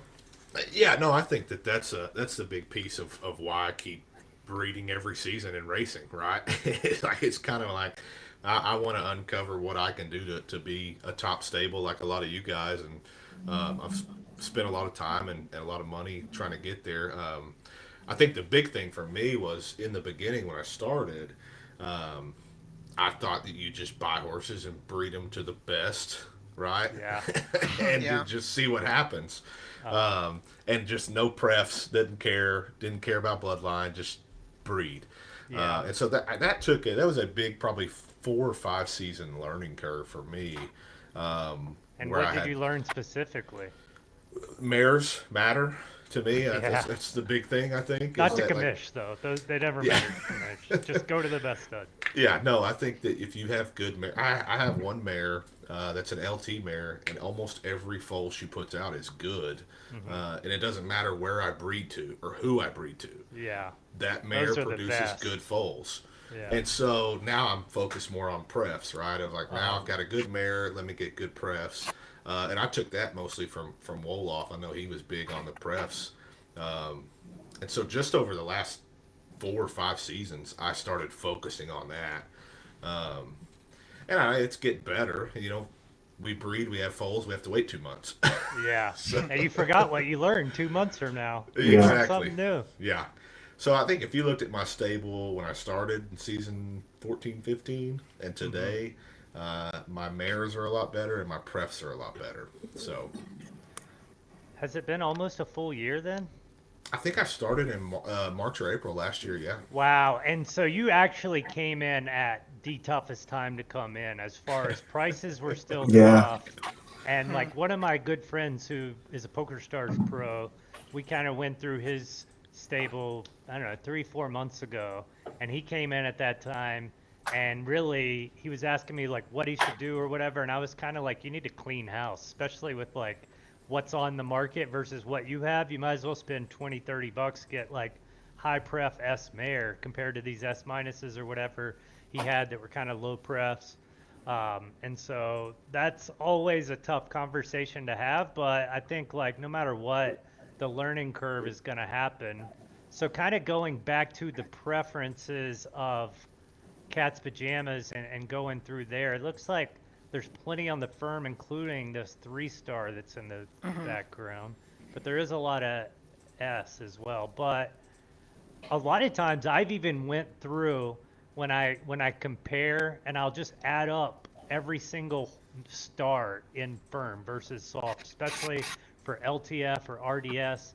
And I don't know necessarily that it's helping much, but I just imagine like the more stars total is like kind of a close tiebreaker if I have, 2 ones that are really close. Yeah, I think it's definitely moving down the bloodlines. It's just to what extent we don't really know, but it definitely has an impact. I think you can see as the generations have expanded that in the beginning it was just there's this horse is 2-star, this horse is 3-star. It's gonna be somewhere between 2 and 3, and then And horses like this, in my opinion, are like, we always scream preferences and people kind of like make this blanket thing. Like, really, when I tell a new person who's coming in, like, get 6+ stars if you're buying S+ or whatever. This horse had 5.5 stars, and really, I would want most of my stars to be in the left and dirt sections. Like, I think if you're going to expend them, you can expend them a little in the firm or soft, but having 5.5 stars, I mean, we can kind of see why this horse was so good based on the stats, but to be able to win, I think it's kind of encouraging to keep chasing those stats in some regard. All right, gentlemen, I have to head on out. Wolof, legend, appreciate later. it. Also, the sound quality today was great. I Crushed it. appreciate Tell it. the wife thank you. I did my best. Awesome, Hey, cool and- deal. Enjoyed being here. I'll talk to you guys soon. take All right, care. appreciate We'll see you, it. man. Later. But yeah, I Alrighty. think Mike going back just in the breeding category, and I'm by no means a good breeder at all, but yeah, I think that a lot of people get stuck on the chasing the stats and looking to see there. But yeah, I mean, so far it seemed to be prefs and then I've bred a lot to winners, right? Horses that are competing and have made money, and we'll start to see some of that come into play the next couple months. Yeah, I think when you talk about like Yellowstone, when I look at his breeding strategy, I feel like he just chases pure stats, And Yeah. whenever you do it in volume, you can get tons of these SS minuses if you're just chasing pure stats. And obviously, he's basically built a breed factory as kind of I have as well. but a lot of these turn out to be like, maybe good in the barn and good breeding candidates, but not necessarily always the best racers. But obviously you're going to get lucky and get some good outcomes as well. I know, Rolo, you're pretty set at. I mean, I feel like this horse is probably one of your lowest preference horses, right? It Like you're is, yeah. pretty. I did build up, like, preferences was my focal point. If you look at like the horses that I've won majors with, they're all Mhm. like 7.5, 8, 8.5 preferences, and I think I changed my strategy a little bit for a couple of seasons in terms of like hitting some of the SS minus studs at LDF, and honestly, like I think the slower approach has been more fruitful in terms of Yeah, on the going back track. and forth. Yeah, and yeah, so I'm sort of oscillating a bit between that and and I mean the other part of it is you have a strategy, right? And you don't see till 3 months in advance what the outcome is, right? And so you just like, I'm going to commit to this strategy and essentially invest three seasons worth of horses into it, or am I going to Yeah. kind of try a few different things, see what happens, and then go back if necessary. Yeah, I Yeah. definitely have went back and forth. I think that even like when I talk about bloodlines not mattering, I think because I was so hardcore the first 16 months of the game to spending outside, going to get all the different bloodlines, chasing uniqueness above everything, even Hmm. preferences or stats at times. I think it's kind of set me up to kind of leapfrog where you're talking about some horses are kind of blocked. I have a lot more flexibility, and so in that regard, maybe they matter less to me because of all the groundwork But that you're right. foundation That's that I've because of the laid. flexibility that you built in the first place, right? So you have Yeah. more And it avenues open to you. really, it's tougher when you do that, or at least when we started at the beginning, because I ate shit in RD for like a full year. Like I was just chasing uniqueness, etc. GVG's just paying for the top stud and just beating my ass every time. And I'm like in the back of my mind, like, well, eventually I'm gonna catch your ass. It's just gonna take a long time. But I started producing these S plus unique bloodlines, and then now getting those in SS minus, it gives me total flexibility to where it can pay off in the long run. And I think like now there is a lot of biodiversity at RDF, but like what you're saying, for the specific horse you want, if it's a high pref, high stat horse, maybe the biodiversity isn't as strong. Yeah, and I think it ebbs and flows too in terms of you Yeah. know what horses are going to be popular in the stud barn. Then it will create more. Now it's going to be like, well, Kingman is going to have tons of offspring, right? And so then all those offspring are going to have to find a different stud. So it's like the biodiversity like expands and contracts at different junctures of the game. And do you think that now that we're going to have lower stud covers, then the biodiversity will obviously get a lot more diverse? But I've kind of thought about it as, will the top horses get worse as well? Like, I because you think it can't. should expand it. I mean, the question is like you were talking earlier about, well, Kingman was very popular last season, like sold out at 28,000 Derby or whatever it was. And Mhm. now are they going to increase the price this season, which is, I mean, it's a What would tricky you do thing if to you were do, in right? their To be honest, shoes? if I did increase the price, I would increase it by very little, because I think at a certain point people are incentivized to just go to the next tier of stud Hmm. for much cheaper, right? And you can build quality horses at that level, and it's just a matter of what people are willing to pay, and if it's a strategy that's like going to pay off. Is it at some point you're not getting what you pay for in terms of how high the cost of the stud is compared With the to variance of the outcomes, the race exactly, yeah. results, If like, they send Kingman to 40,000 and there's all these other quality studs out there for 1/10 of the cost, that you might not get as good of a report, or you might not get as good of like a raw horse, but you can certainly build something that's valuable for at 1/10 the cost. So I think it is going to be very interesting how people price, and how it plays out. I do think it will incentivize people in general to go to the next tier of horse, it should benefit horses that are getting, a handful of covers a season. I think those horses will probably get more covers, but yeah, I don't What do know. you think about the macro? What do you guys think about?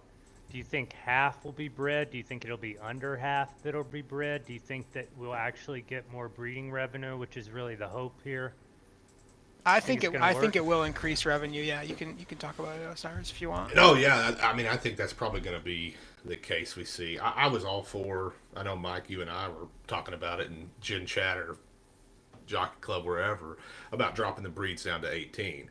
I think that's going to spread out a lot of love. I mean, and for me, I have one stud that people hit, and he gets 20 to 35 every Czar. time. So, yeah, that's the only one anyone really uses. But I've maxed him out twice, and he got 29 last season. So I'm going to take a cut, right, going to 18. But I think that's going to be a good. I think that's still going to be good for the overall environment. It is funny. I saw you talk about this is a late aging horse, and I definitely have a horse that has been getting consistently good odds from this. I guess it's Arena, actually. And I've got one, and I'll send it to you. And that I know that the Big Nose Kate bloodline is late agers. I just know Yeah, it from yeah. her and every single horse I've had after her. And so this is one that I've just committed and gonna keep on the track because it's gotten pretty good odds in all the races. So I'm gonna try it this week, maybe next week, maybe the week after. I'm gonna kind of space out the entry like that because I can't just keep bleeding money on this horse, but I do want more kind of knowledge. And I was kind of looking, Rolo, at the price. Looks like Stins has it at 29.9. Do you think that price tag is where he's going to be sticking? I think that's probably where he'll stay. I think right? it'll. Yeah, I think he'll probably stay at that price, which is, I think it's reasonable. But yeah, I'm undecided what I'm gonna do with that horse right now. I think I'm more inclined to build her preferences back up and find. Yeah, I 'Cause- usually am too. It Yeah. just seems like the safer way to make your money back, where sometimes when you're chasing these stats, you lose the preferences. It's a year before that bloodline even turns any profit. And you can hit an SS minus that might not even win money on the track, right? So you, Yeah. at the end of the day, you just want to make horses that win money on the track or give you a chance to win the big prizes. Oh, Respawn got some really good odds here. I like You know- RVA's horse here. I know that it's an RTS, but it has consistently out-odded me. And it really kind of started slow, but it seemed like it had been coming on a little bit late. What were you going to say, Osiris? I was gonna say, Tiger with a Pause for the longest time, his stable, he put out some really good turf horses, and I haven't followed him as closely. I think he quit selling so many because he was selling winners. Yeah, I think I bought a few winners off of him too. I think he was one of those cases, came in, invested heavily, bought some big pieces that were kind of top of the bloodline in turf, I think LT, and, crushed, and then obviously has been selling some of the fulls from those. Okay, goalie, this guy, Goalie Stables has been coming on pretty strong too. I feel like he was one of the top breeders as well on the chart. Let's see how many mares he had. Oh, he's got a lot, 350, huh? Don't get that many. You'll be like me, just selling them for pennies that turn into SS minuses on the marketplace. I think I bought like maybe 6 or 7 mares from you a couple seasons ago. Yeah, how were the NRD. outcomes? They're good. I bought every single one of them that I could breed in house. That was the purpose for doing it. Oh, so they were for SAR, basically. Yeah, and that was the only reason I bought them. Was because now I can, I got more volume and it's cheaper. How are you going to do with SAR's pricing? Are you going to leave it? Or are you going to double it? I'll probably go up a little bit because I'm going to use him out of the 18. I'll probably use him 6 or 7 times. So I would rather selfishly use him than others.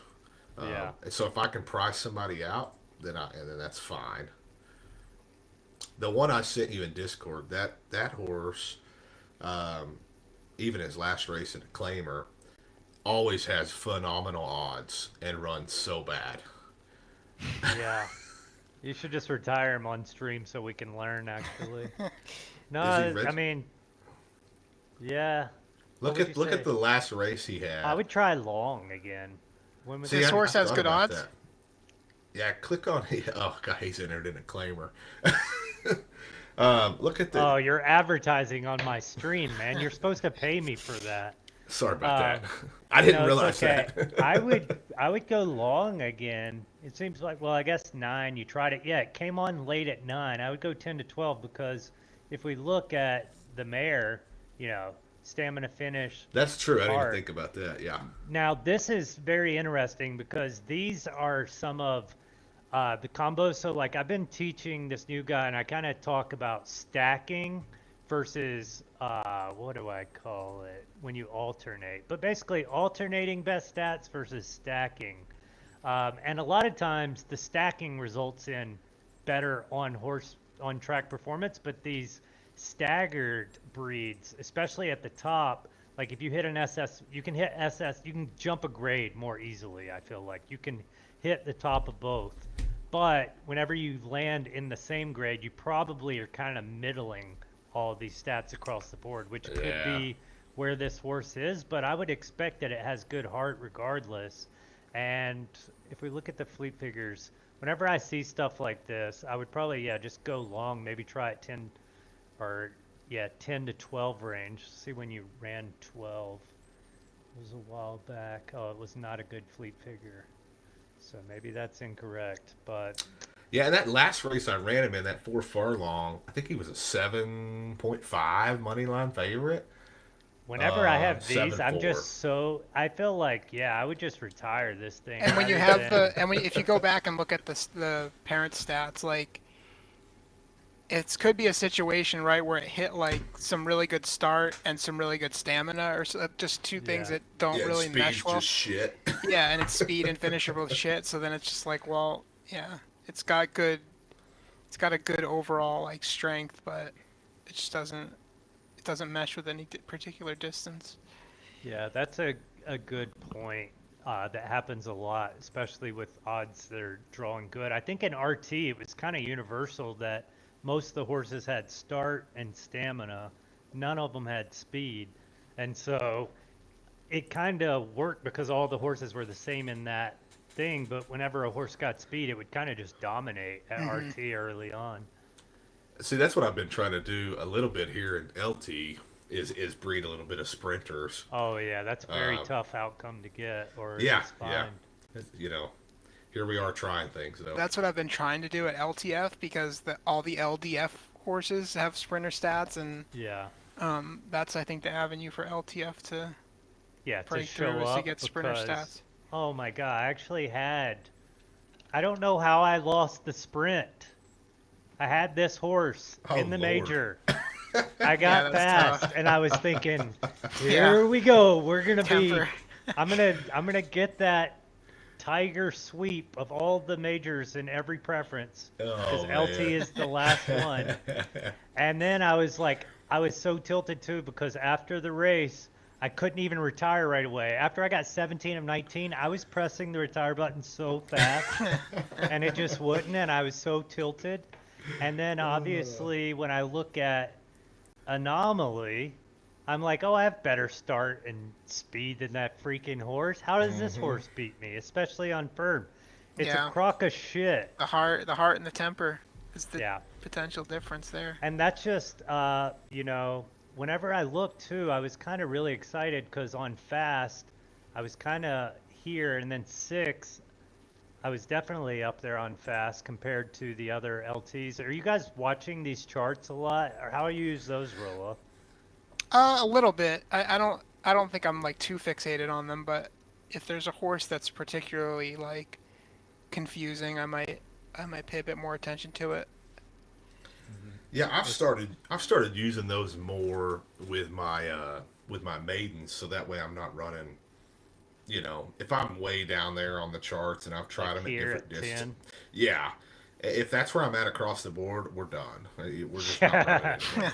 Yeah, that's a good point, and I think one of the things that I would like to see here is to be able to now that we have a lot more SS minus, I would like to be able to include S plus and SS minus, because whenever you have SS minus, say, in a preference that doesn't have a lot, you could be at the top and still you don't really know because it's like maybe 2 other horses are on the chart. So That's like I've got an RTS 3-year-old. I'm about to retire it, Star Chief, and I've ran him 7 times, and he's just been. You can pull the chart up and look bottom of the barrel almost every single time, except for in yielding. So, yeah, look at that. and yielding we know is bloated. So if Yeah. yielding is middle, wow, we're toast. Yeah. You might as well So- run this in a hardcore, but I did. He I'm just just- won. Look at the oh race come on, history. you ran it in a hardcore. Yeah. Wow, I was being Wow. facetious. I'm too nervous. I would just, Oh, no, I did it. but I guess with like 4 stars, really tough to. I just hit retire so you can see what he's refresh and see what he's at. Okay, let's see what The this roll's guy- not bad. Yeah, I mean that's reasonable. good. Maybe does take preferences into account, man. What Yeah. is going on? I We're don't so know. confused, Ian. Give us the answers to the test. Wow. Yeah, see, this is why I never really run these S pluses in hardcores, and in RD, I have considered doing that this season because Mhm. RD is definitely the place to do it, especially for low stars, horses that can't win. I feel like, maybe I do it there, but yeah, well, so maybe you take some 8 or 9 stars to this. Just Yeah, once we'll or see what happens. twice. I just don't mess with RT much, so that's why I have no reserves putting them in hardcore races. Yeah, well, And I'm not going to luckily you sell survived. it for 100 Derby, you know. I tried to do that with a lot of horses. They didn't get bought, so I just sent them to the pasture. Yeah. That's like my threshold. I'm like, all right, if someone will play $1.25, then I'll let them have it. If not, you're going to the pasture. Alrighty, we have the Gallop. I'm not in any of these coming up, huh? Alright, we got Butthole to look forward to in 30 minutes. Maybe I we'll like make that this one of horse. our last. Yeah, it's good. He's been getting big brothered by this Christopher Wow. Columbus. You know what's crazy? I've got a filly that I think maybe beat Christopher Columbus in a qualifier last season. It feels good when you beat him. Yeah, it was I nice. beat him in the free roll, but I still lost. I got first loser spot. Let me see. But yeah, I actually tried to go longer because of how strong this horse was at 5 and 6. I was like, well, I at least need to figure out if I can go these longer distances, so maybe I can avoid him in the majors. But looks like I'm just gonna have to take him on. And good luck to you, Poseidon. I'm coming. I'm taking you. Actually, I think you should retire to breed. I think that would be a good strategy for you. And I think like you're gonna make way more in the barn than that 5 furlong horse race. Yeah, well, you got any races going on now, Rolo? Any Premier Maidens? Have you I been have- testing the Premier Maidens? To be honest, I don't think I did because I sort of just looked at each horse and was like, where do I want to run them distance wise and weather wise? So I didn't even really know what was a premier and what wasn't. But I don't have anything. I mean, I have a Gallop qualifier much later tonight, and that's about it. I have the maiden. I want to see if the horse that got really good odds. I like these Premier Maidens. It looks like they're actually respawning, even though I got kicked out of one. Maybe that was a bug that they fixed. I'm not What's sure the about difference that, in but terms of buy-in? Is it? Let me see. It's like 2 times. I think for S plus it's. And it's just open grade. Yeah, and well, I don't know if there's Premier Maidens at the other. Let's see. Yeah, I imagine that they are open. Yeah, they're all open. So it's for the top, and I mean it does make sense, but Yeah. I always kind of just look at it like if we're gonna have $30 races, let's just have qualifiers or stakes or whatever. Might as well just enter them, and I'm sure we do have those on the schedule. But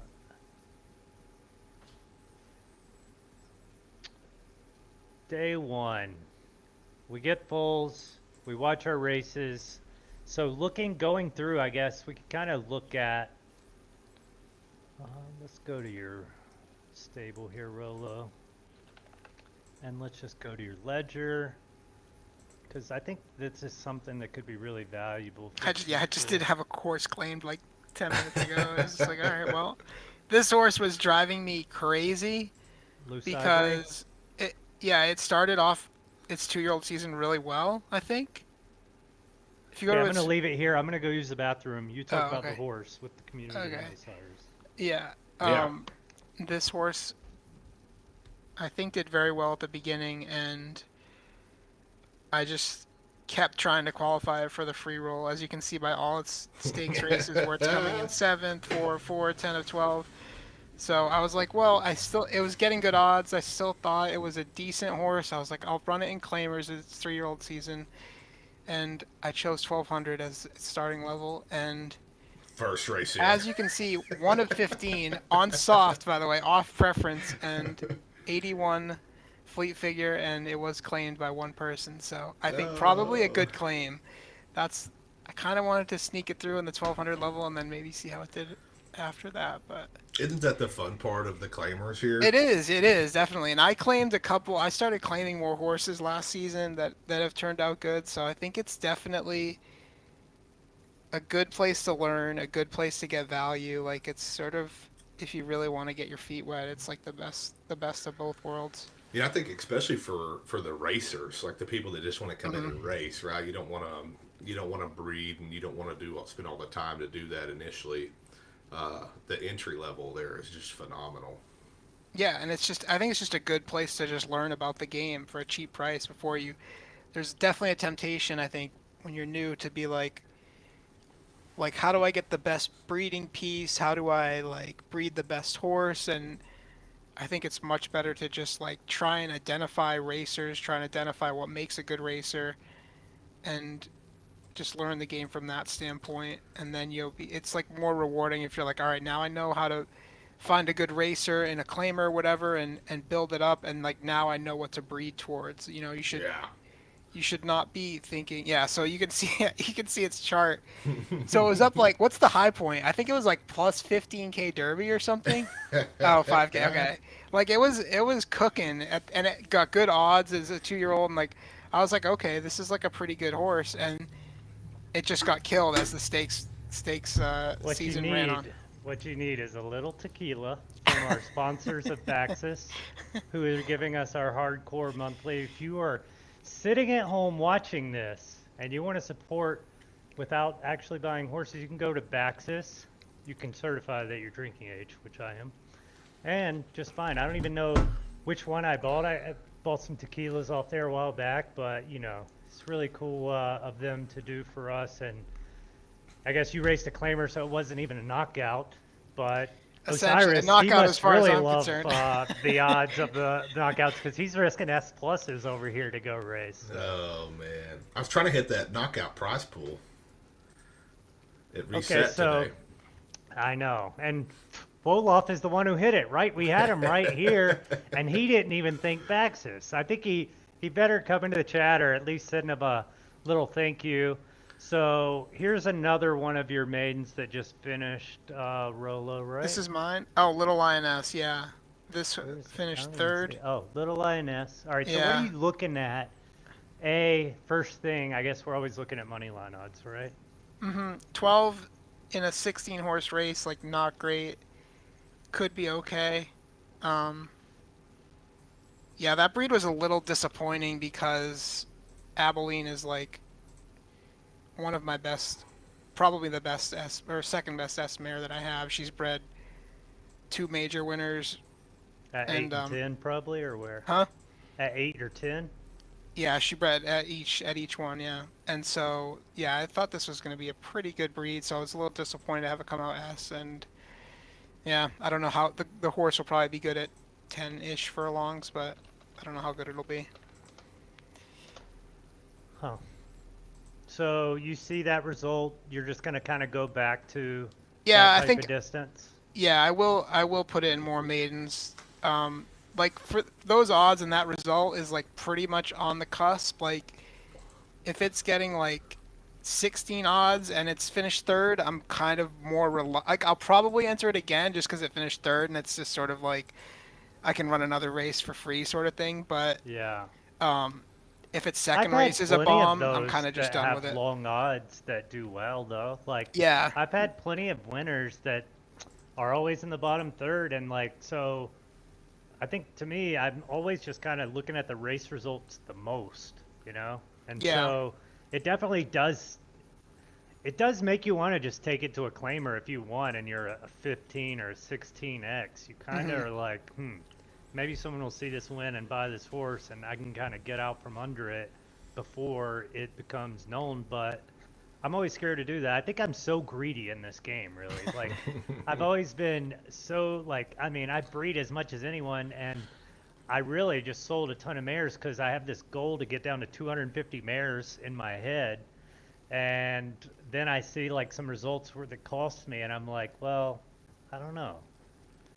Do you sell a lot still, Rolo, or are you just straight Not really racing anymore. to earn? I did sell a decent amount like 4 or 5 months ago. At this point, I just started breeding a bit less, and um, yeah, I haven't really sold that many horses recently, honestly. Like, people come knocking for the best pieces, and I'm usually just Yeah. like, because my stable is just kind of like lean, and I am focused on the top pieces. I'm more reluctant to sell ones that are actually highly desirable. So, yeah, I Oh, haven't this been is selling many given horses at all. stables, by the way. This horse is going to be That in horse the is flying. I know, and he was like, I remember when I was in the claimer that this got put in, and it's a RT horse, but it was in an LD claimer, so I was like, what the heck? And then I started looking at some of the results. It looks like it's going to win a Premier, and This it horse is in a got claim. This horse is in a claimer. 27K claimer. We're about to go look at it, and this Wow. is like See, pretty much how to just crush it and what to look for. And like I think Yeah. early on, like whenever Wow, I look saw at it in the that. claimer, I was like, oh, it's pretty good because anytime you're pretty consistent in maidens, you tried it. Oh, I thought this was stakes, but it was a benchmark, so that makes a little more sense. And then I assumed that the RT claimers were not popping off and LD was, and so maybe that's why he took it here. We Oh, can it did get see claimed. So he's the one that claimed it. he claimed it, yeah. Trailblaze, I don't want to, dance on people's graves around here.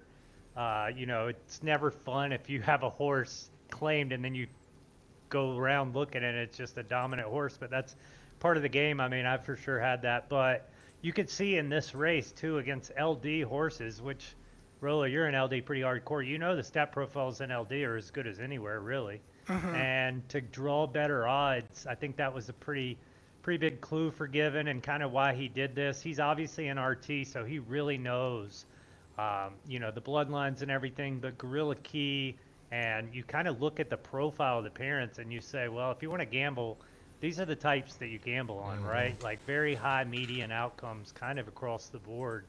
And I think that this horse has a pretty good chance to win the major. I mean, obviously it's going to be in the major because it just did that on fast too. So even the half stars, fast is probably, other than, well, I guess sloppy and soft are going to be a little worse outcomes for it, but I actually not the now I'm best. reminded that I did see him talking about this claim when it happened, and he was Yeah. extremely confident in it. So props to him for identifying that horse, and yeah, it's just all gravy from here on out, right? I mean, he's covered the costs just about of the claim, and now it's just Oh, I think, Yeah. he definitely Yeah, after has. that premiere pretty race. sick. That is Yeah. pretty good. Oh And wait, that's- this was before the premiere? No, That's after. Yeah, but he Either won one. he won the free roll too, or no, he won the Kingmaker. I guess he didn't make the free roll because Yeah. he didn't have enough time. And but- that's, I mean, that's less than $400 that he claimed it for. So yeah, and if this wins 4,000, you're looking at pretty much a 12x or something there. So. Mm-hmm. But yeah, I mean, that's a nice one. and claimers are tough, and I feel like we do tell newcomers to try them, but these big claimers, 27, 30K, I remember Cold Plunge this morning talking to me about them, and it's really tough to recommend new people doing these 27, 30K claims because I think you need a lot of experience, yeah. to do that. And I think Yeah. starting at the 800, the 2,500 levels are a lot easier, but Definitely. I think that these types of S+, with high grade outcomes is probably a gamble for anyone. Even if this horse wasn't a good racer, you could potentially think that it's probably going to be a decent breeder regardless. Yeah, well, there's a filly too, right? Yep. Phil. Yeah. Wow. Yeah. I claimed one in the 27K claimer last season and entered it, and it got 6 of 6, 9th of 11th, 11th of 11th. So So you didn't pull the given. I did not. You did the opposite of the given. I really like these. I've kind of clamored for them a long time. Obviously, I'm going to be putting some horses in there. I kind of wanted to see if I had any of those coming up, or if I entered. But that's let's see, the like claiming last- series. The reason why I enjoy it so much is that's what I do in real life. That's what we do with we're a big claiming stable, and continue to claim horses. How does that work? Tell us about it. Yeah, 'cause I'm I didn't interested even too. know that. That's I great. No, you didn't know I had horses? Yeah, so we it's just me, and then my trainer and we partner up on some horses every now and then. But I started 4 years ago. I claimed a California bred gelding down in Okay. Houston, named Fresh One, and that was my first allowance horse winner. And he went off and just won of some big allowance races, and so we just kept claiming more. What? Yeah. How much did you claim them for? We claimed Fresh One for 10K. Wow. And then I claimed a Texas bred horse named Wits Taquito for 5. So I started horse racing with $15,000. Okay. And that was what about got me the in. expenses and stuff like that? So it does that varies. It varies across the country. My trainer charges a flat $70 a day per horse. So Okay. you kind of do the math and figure that out. So at one point last season, I think I had 8 running. Yeah. And so my trainer bill was like, it was getting high. So when you get to that level, it's kind of like here, right? $500 a day, 15K a month for your horses. Yes, sir. You are correct. Jeez. God damn. I mean, So- I was trying to get GVG on today because he's probably got like 5 to 8 horses now. It seems like, and so Yeah. I Yeah, so- remember. Can you tell me what a weanling is really quickly? Do you Freshly- know? Freshly born, yeah. Okay, because I saw under one of GVG's posts there was a kid, 15-year-old kid who bought some weanling for, I don't know how much, maybe like 3,500 was what it was, and he ended up selling it for 40K at auction. Oh yeah, yeah, yeah. And so it was like one of those cases. So real life claimer legend Osiris didn't even know this about him. All right, so 15K a day. So then you started doing the Sours fire sale and just Oh man, cutting a third of them, or what? you had to, right? Because you're running these horses, and at that level, I don't have just disposable income to pay 15K a month if I'm not winning. Yeah. And so we entered in. We went to Oklahoma and ran at Remington for 3 months, and I don't think I got better than 4th for 3 months straight. And I was like, we got to get rid of some horses. Yeah. So we started just cutting back, and then we started kind of claiming higher end horses that had more potential for stakes. And so I ran And you're third in my new, only so you're stakes gonna race. make some mistakes. Like that's just how it goes. You don't Oh, yeah. enter stuff like this and just become the best in the world. No, and that's what my mentor in the business is. He's been leading owner at Oaklawn and Remington, and dude's got, sold his business for like $30 million, has money just out the wazoo. What's his number? I've been looking for a backer in poker, so he may do it. maybe I'll just send him a Oh, message. Be man, like, yeah. I was watching all these high stakes poker tournaments in Jeju, Korea, where literally every buy-in is 25, 50, 100, 150K. Like Ooh. those are all the buy-ins, and Yeah. it gave me the itch. I actually ended up. I remember I was in Discord 2 or 3 days ago. Someone was talking about poker. I was like, I'm not playing poker. I'm kind of over it. But after watching all these series, I got the itch. I played a few yesterday. I was thinking about actually streaming them, but I couldn't figure out how to do the delay. Like I need to have a delay. I can't let people just Yeah. see my hole cards in real time. That would be a bad. So thing. that was with the horse racing, here. My problem was I'm pulling up my Equibase stat line real quick. was So all. did When you- photo I just have a finish quick make question. you want to do that, or did you do it before? So I started racing horses back in 2022, so 3 years ago. Okay. I work in the finance industry, and so I have a lot of wholesalers and people that I'm around that are in different things. And one of them told me it actually started with Crown coin. He was like, "You need to buy some Crown," and I was like, "I don't Oh. even know what that is." Yeah. And this is when Crown was $1.75, so nevertheless. Yeah. Tippity We'll top. be back. Yeah. So I look it up and I was like, "Oh, this is awesome." And so I think season 14, I spent 1.1 million Derby. It jumped right in, Yeah. and just been sticking around ever since. So now, when you say you get rid of the horses, that IRL ones, are you just dropping them in lower and lower claimers until they get claimed, or are you just actually selling them outright? So we no, we don't do that. We believe in aftercare. No, so usually, yeah, we'll drop them down. So like I claimed fresh one for 10 grand. He made me 43,000. I'm looking at the earnings. Oh wow. And then we sold him for 5. Right, we put him in a claims race for 5. Somebody picked him up, took him on the So way. you claim them for 10K, and then your next race, your plan is to what? Bump them up a level? So we'll either run them same level, or if we think we got a really good horse that someone entered him wrong, Yeah. we may jump straight to allowances and just go. For Okay. an So allowance allowances race. they can't be claimed, but it's Yeah. So it's kind of like here you got conditions. So Yeah. like non-winner one. yeah. So none of the horses have won allowance races. So we're racing with pretty fair competition. It's not just an open stakes race. So yeah, that's what And it's happened with basically him. just what one win and an allowance will basically get your claim money back, or do you need a couple? So in Texas, you win an allowance race, it's about $32,000 purse. Oh, okay. Yeah, so you win one of So those. you get and half of you that, or triple Triple your money on a No, that's the claim. first Wow. Oh, place. you're saying 32 is first. That's not the Yeah. first. Okay. Wow. Yeah, that's good. Yeah, so we had some that ran really well. My best horse ever was an 8-year-old Oklahoma bred that netted me over 6 figures. So I claimed him for 5 grand at a fairground. That's Dude, awesome. that's so And cool. how do you? So do you rely on your trainer? Like when you're trying to decide what to claim, what's the process there? So usually he'll send me a short list of 5 to 10 horses, and then I'll go and basically watch tape, as weird as that sounds, and go see how these horses run, see who's the jockey. If I have a jockey that's real young and you can tell the horse wanted to go, but the jockey wouldn't let him, those are things you see and you start to just pick up on. Interesting. And our jockey's one of the best, and so.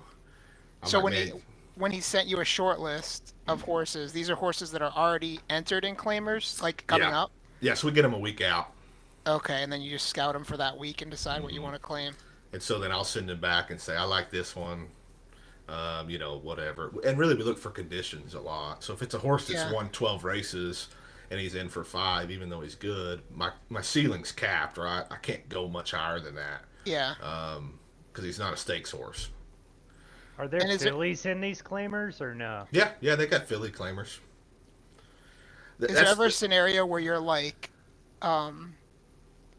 you plan like one step in advance? Like, for example, you see a horse and you're like, I want to claim this horse because there's another race coming up in like 6 weeks that we can run it in and it will have a good shot at. Yeah, that's the big ones. Is we'll Yeah.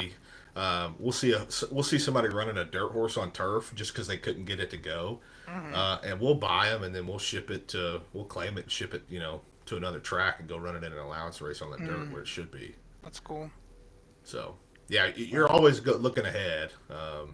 Yeah, I mean, But you yeah. probably have to, right? That's probably like because at least me, I always work backwards. I always plan backwards. Yeah. And it sounds like if you wanted to be successful at this, planning backwards and knowing future events and schedules is really how you're going to get an edge, right? Yeah, and they released the books early, so you're about 3 to 4 months out. So you can kind of see, hey, if I get this horse, where can I put it? You haven't got the itch to start breeding yet? Man, we thought about that. We had a mare that we really liked, that we thought about breeding. The cost is ridiculous. Yeah. Yeah. To like get them- 25K cover minimum. Yeah, and then just to get them to, and you're hoping that they make it to the track or you can sell them. Come on, it's Right. like IVF. You could just put all that money in and not even get the outcome. Yeah. So I bought 2 weanlings a couple years ago at an auction. I bought them for $5,000 each, and I sold both of them for 10. I doubled my money, and neither one of them ever started. So That's you great. sold I'm them just before gonna they were start even doing that. racing? Yeah. I bought them as weanlings, and I sold them as 2-year-olds in training. You got a Yeah, lot so- going on, Osiris. What else you got underneath pretty that cool. sleeve of yours? Hey man, that's we just I do it all. I was always sort of a casual horse racing fan before photo finish. Like I thought the idea of it was cool. I mean, I started on Zed Run and thought this was a much better game. But in recent years, I have become more interested in just the dynamics of real life horse racing and sort of like trying to follow like the Derby prep races more and stuff like that. So, but I'm still curious about how it it works in the The inner best levels. way I would tell people, unless you've got 50 to 100 grand just in, I would literally say blow away money. I would start with a partnership or one Yeah. of these syndicates, and the one I would recommend, if Mike will let me, I'm not affiliated, I'm a member, is Oh, Wasabi another Ventures. advertisement. Yeah. Wasabi Ventures. Cool. Of course. Uh, of course. The only reason I say Wasabi, they are the only syndicate that I've met and seen that do not have ongoing expenses or inflate their cost. So Sure. No, Heard they- that they- before. they're the only one I've seen. 16% winning. I don't. Let me. That's cool. I think I'm I just probably saying. did that last season. Let's see. This is recommendations if look someone at- wants to get in it. Oh, can I look at? Oh, cool. This is great. Let's go look at Sour's win percentage. Look, they last beat month. you last year. Oh my God, they did. What the hell? And so I just Hey, actually 15.38 percentage when you're doing this kind of volume is pretty. That's pretty good. respectable. but I've been a part of a couple of syndicates, and it's you pay bills ongoing, and then if you know what you're doing, you can go see that the horse was bought for 50, but they offered 100 spots, and the total was 100,000. You're like, well, where'd the other 50 grand go? Yeah. Well, the horse ate it basically. Yeah, that's pretty much what they tell you, and then you don't make any money. So, I haven't done anything with Wasabi. I just yesterday actually, they had one offering that I took part of. I'm gonna for buy their one members. right now. Actually, it's just They've got a breeding one. They don't have any racing for sale right now. They've got a honestly, breeding that's stable. our dream. Like my wife is really supportive of the horse business. She went to the Derby with me. She basically calls these little pictures cute and stuff. She's like, "Oh, I love that coat," or blah blah blah. And then her family helps name a lot of them. But I mean, ideally, we want this to kind of fund our ranch. I mean, we Yeah, kind of yeah. want the Yellowstone lifestyle eventually, where we're kind of just raising a family off get some corn. Yeah. Now the horse business is fun, man. It is. I would love for me and my trainer talked about this. I would love to have like a group of guys where we actually did something like that. Went and bought a horse and ran it together. Rolo, what was the one? Was it? I know that they were advertising it on Twitter or talking about it. Was it a group in PFL that owns a horse? Or Yeah, there's a bunch of them that had what was the name of the horse? Redial, I want to say. Redial. And he ran his maiden, I think, recently. This I think is it was the his site that gives you all the stats. Equibase. Yeah, Equibase. It's all public, and so that's my first year in racing horses. I made 100,000, and I was like, I love this game. That's awesome. Now, Oh, this is different. go to results. I think it might. Well, this is at 94, 95 horse. Oh, maybe it's not. Let me look real quick. Yeah, give me the right name before What was Butthole that? does it. I can't believe someone bet on Butthole, didn't bet on Christopher Columbus. If I was putting my hard-earned money, the Sours lock of the day is Christopher Columbus. That's a good Never horse. losing. I'm over 99 on Sours specials, but this one is gonna be lucky number 1. the first one. You found the horse? Super Beats. You guys do this? I do this. It is daily. named Redial. I think for some reason it just showed the wrong one on that. Well, my browser, I don't If you know. go to if you go to Google again, and just type in Redial horse or whatever. Oh, it's probably this one. Gelding? Dialed Yeah, in? yeah, it's that one. There we Ooh, go. Dialed in. That's a cool name. That is cool. I think it finished like third or fourth in its first Are you guys race. still naming all your horses, or are you just auto naming? No, I name them all, man. I name most of them. I might auto name the lower grade ones. And to but- be fair, like though, I S and probably below don't. colts. yeah, I probably don't have as many as you guys either. So I don't have that many honestly. Like I run it lean, like I have been the whole time. Yeah, I just I have wonder like how many. How many 100 How folds did 20 this on race different do? horses. How did it made 3,900? Do you know how much they've got invested, Rolo? I Let's put their- I don't know. Look at the auction history. See my the, understanding see how much was it that- bought for. it was the horse's first race, and it drew the one post, which I don't know that much, but it's generally not good, I guess, for Yeah, you don't a- want a the horse rail. in its first race, and it got checked like halfway through the race, and kind of just the jockey kind of just pulled off Fucking on it. language I don't understand. Yeah, man. I'm just regurgitating what I saw them talking it about, looks but like the first time at auction was 60K, and then the 135 is the current owners, or is that opposite? Yeah, that's right. So they Yeah. sold it as a yearling, and then it went to OBS as a 2-year-old for 115, and then somebody liked it because they bought it for 135. So what I'm seeing is just buy all the yearlings, and then a year later you'll sell them for double. It's that easy. There's Maybe a lot of people. 8X. We call that pin hooking. Yeah, that's what they said about that kid. That's another term. I had no clue what it was, but I googled Yeah. is that that one. so? Is it just like people like what are the people seeing that they're gonna pay double before it's even raced, just because it's closer to being able to race? Some of that, yeah, you have the cost in just the years, and then Yeah. those 2-year-old sales, you'll breeze them, and so they'll run them for just a quick little breeze down the thing, and that's when you can tell a lot. And then bloodlines. I mean, pedigree's Yeah. huge at this Yeah. level for Kentucky horses. Now, if I'm going to go buy a horse in Texas, I don't really care so much about the pedigree versus how's it look running. Before you started doing this, you were into horse racing, like from a handicapping standpoint, or did you just go in like completely, like starting from scratch to learn about all this kind of stuff? So my it's funny. My mom's basketball coach has been racing horses since 1995, probably. Where'd your mom play basketball? In just high school in Oklahoma. Okay. And so we would go to the track at Remington when I was 10, 11, 12 years old, and I was like, I want to own horses one day. And so just fun fact, I got one of my bonuses from work, and it was pretty good size, and I was like, I'm putting all this into horses, and my wife was like, okay. And that's what we did. So you weren't much of like a bettor or a handicapper before that. You were just kind of a No, I don't think I really, casual horse I really racing just fan? thought it was cool. That's interesting. And I started asking around. I was like, how much it costs to get started? And they were like, man, you can low level entry 10, 15K. And I was like, oh, well, that's not, Yeah. that's not buying a horse for 135 that we just looked at. Wait, I have But- one question that's totally what's the update on the fire? The real fire, not Sour's fire sale, the real Sour's fire sale. fire. Have we got in custody or We haven't yet. So we did our interviews a couple weeks ago, and then they were supposed to get them interviewed.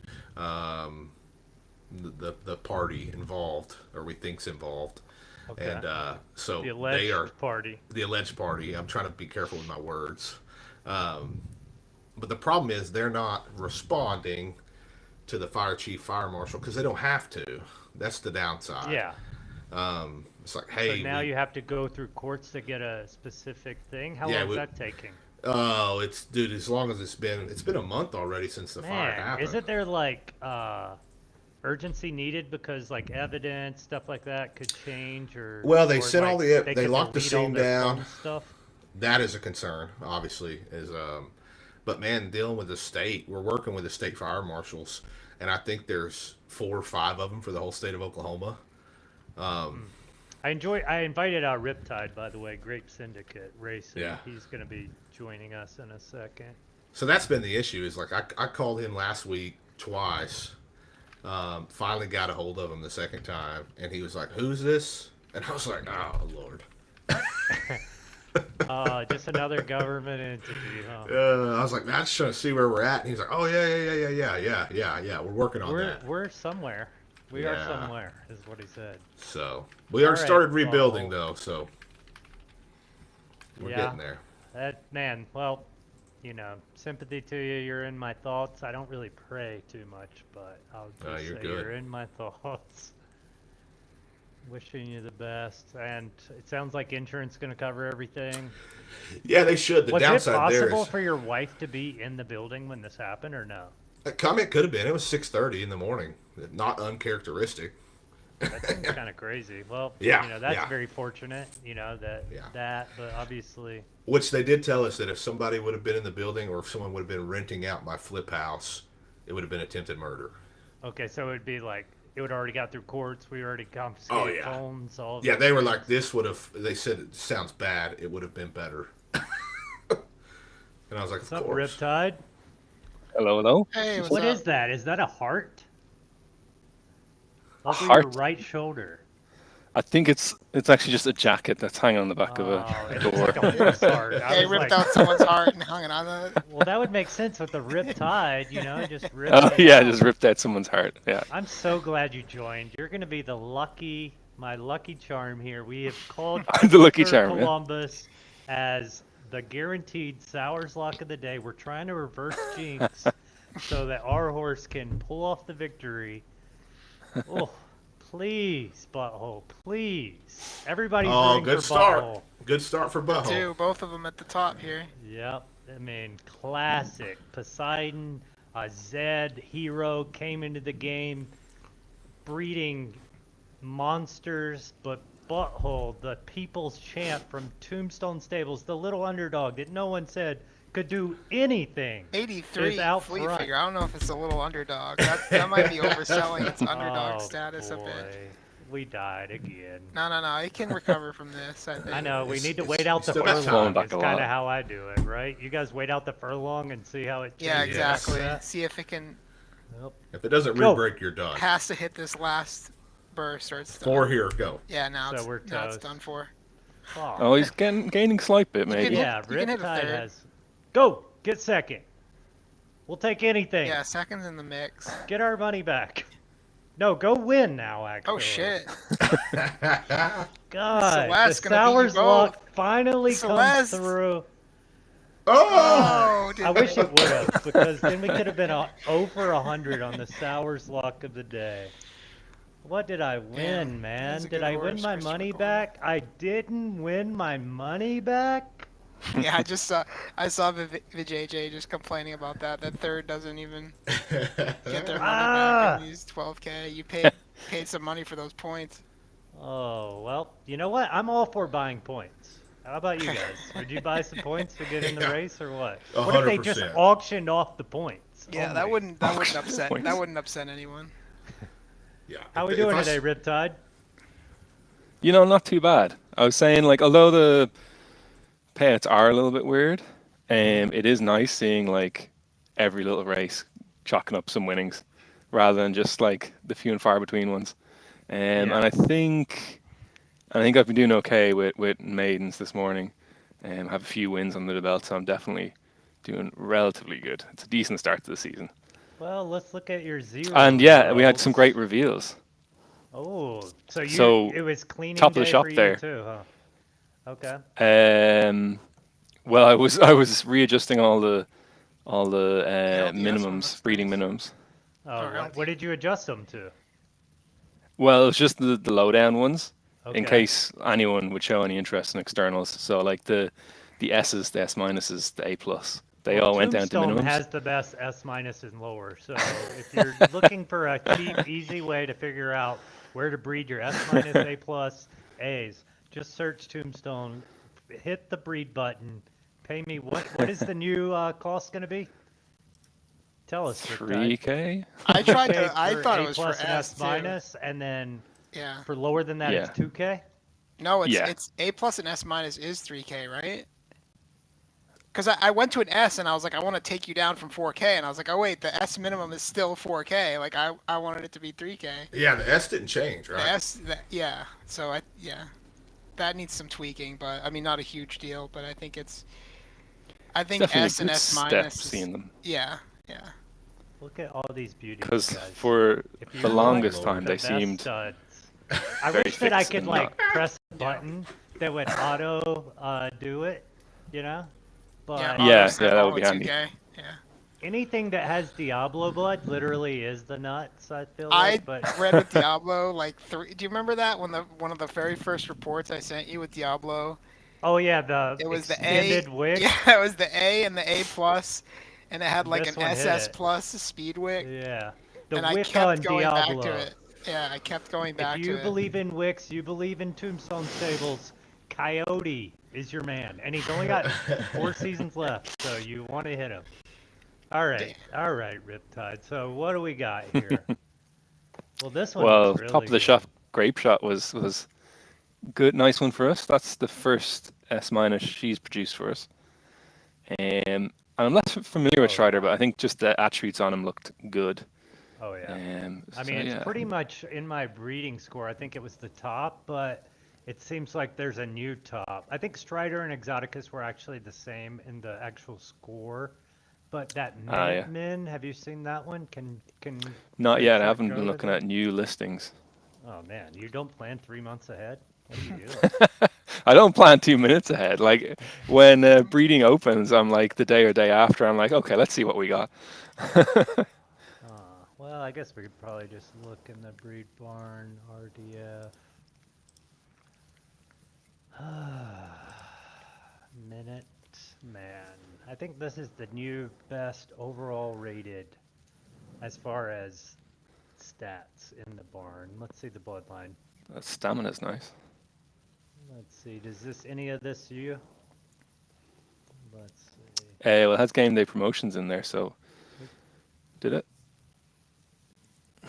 Probably. Game day promotions, like, yeah, creates all the best, so you can't bang it. Nope. No, Grape Shot at least. It's your uncle, I guess. So. Something like I Alright, think yeah, maybe. mean, this looks like a monster.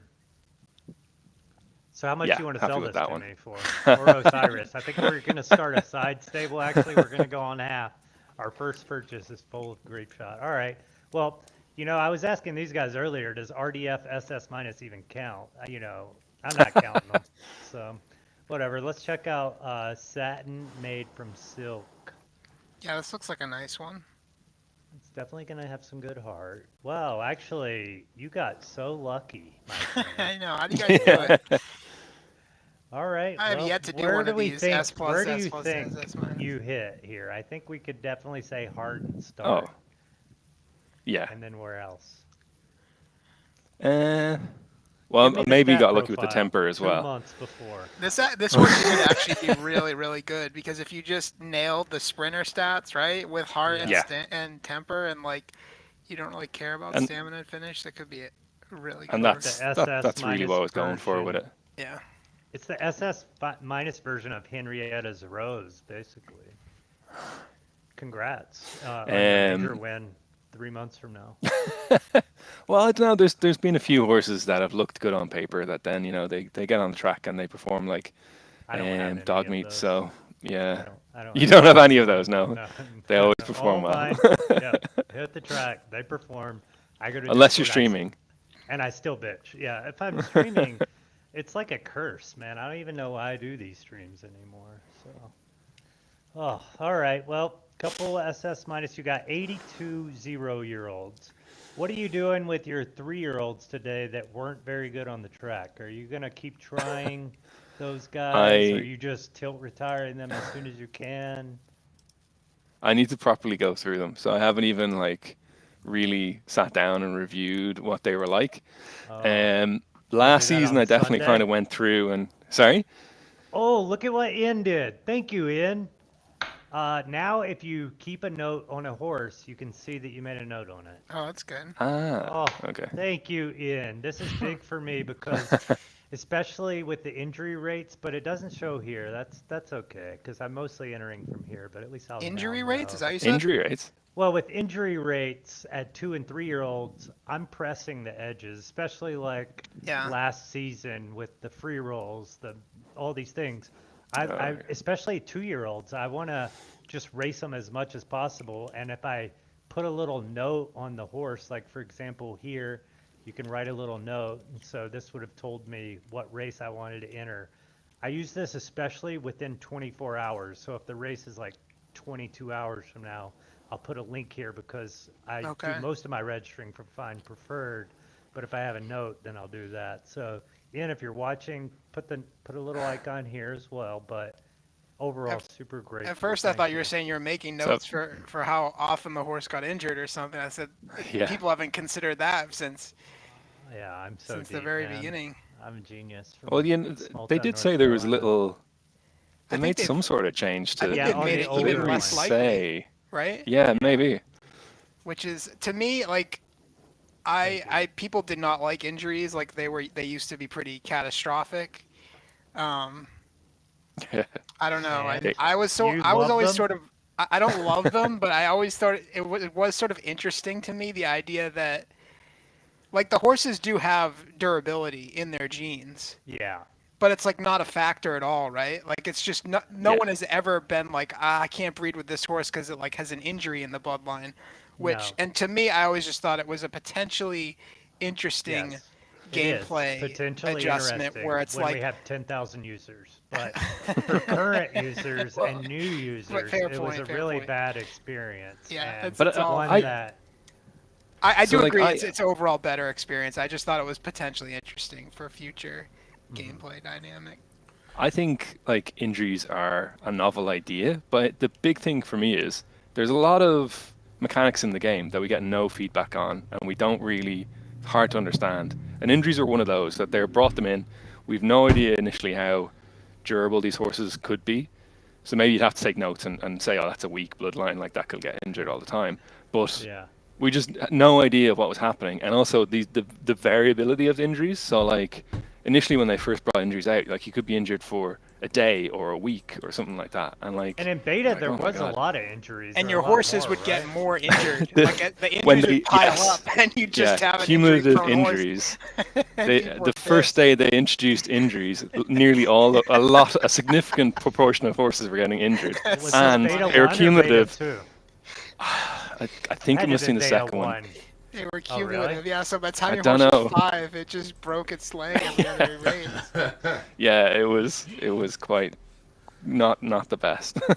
Yeah, and I guess it is kind of too late now, right? Like you can't just be like, all right, we're gonna ramp up injuries, and now you have to start considering like the way durability has trickled down the bloodlines when no one's considered it to this point.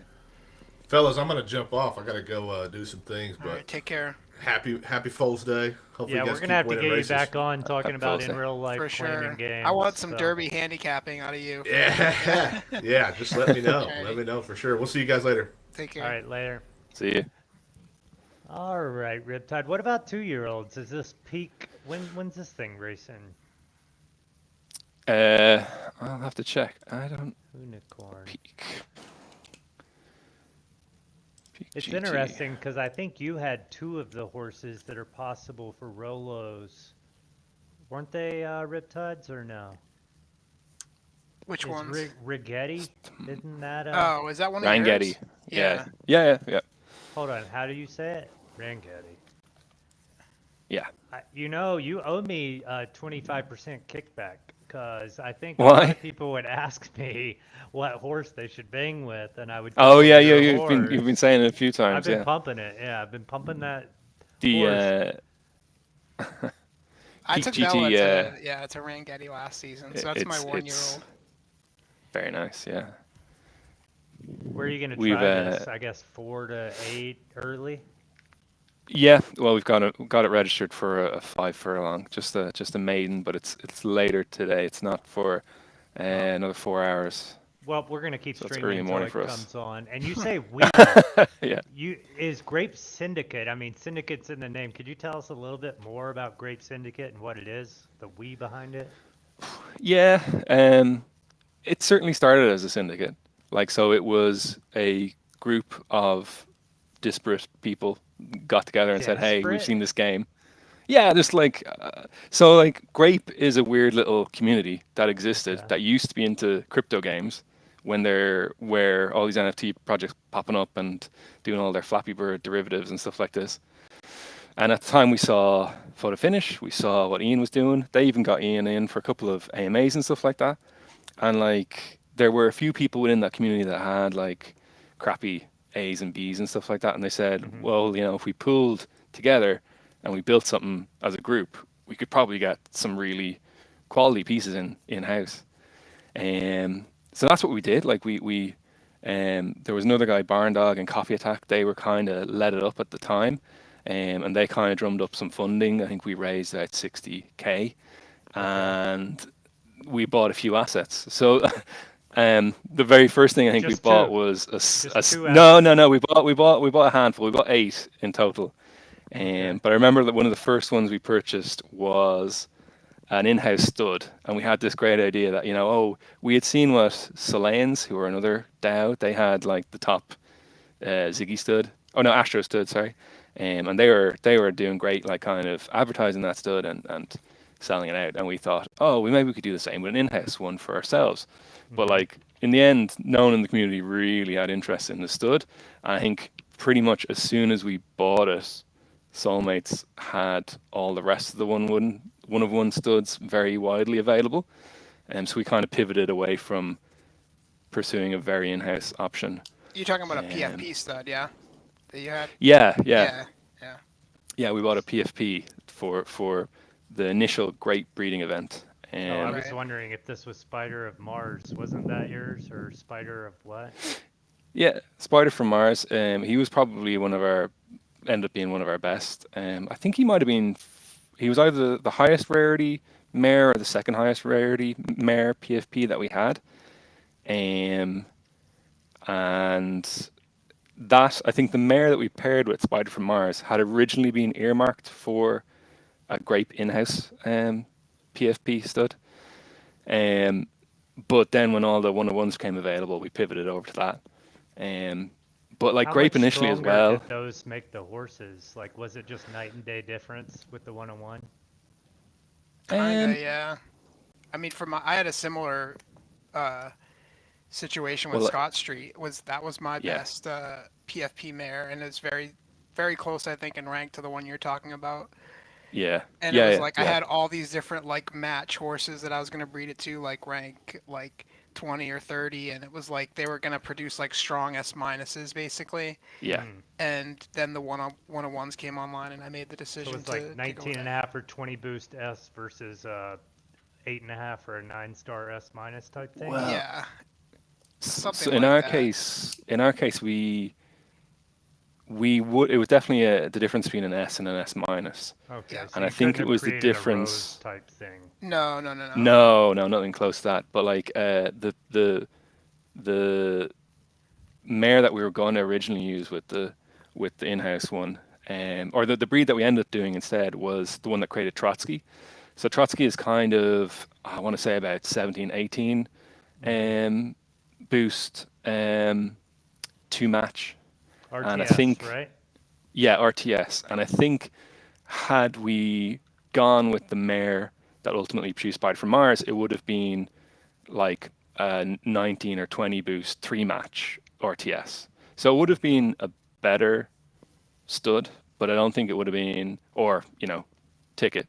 But I don't know it would have been necessarily miles better. Like I think Trotsky made realistically, $16,000 breeding. Did you make way more in the other one? Spider from Mars, I think so. I don't know. Yeah, I would imagine you made like 25 plus. Let's check her out. We're in your There was books here early. the difficulty with Spider from Mars, not quite. The difficulty with But Spider these from Mars is a ledgers lot more can be competition. wrong too. These Yeah, there ledgers was can be basically wrong. Scott Street, Spider from Mars, and Yep. what was the other one? What was Balthazar's Monarch? Monarch might be a filly, but like he had something like that. Yeah.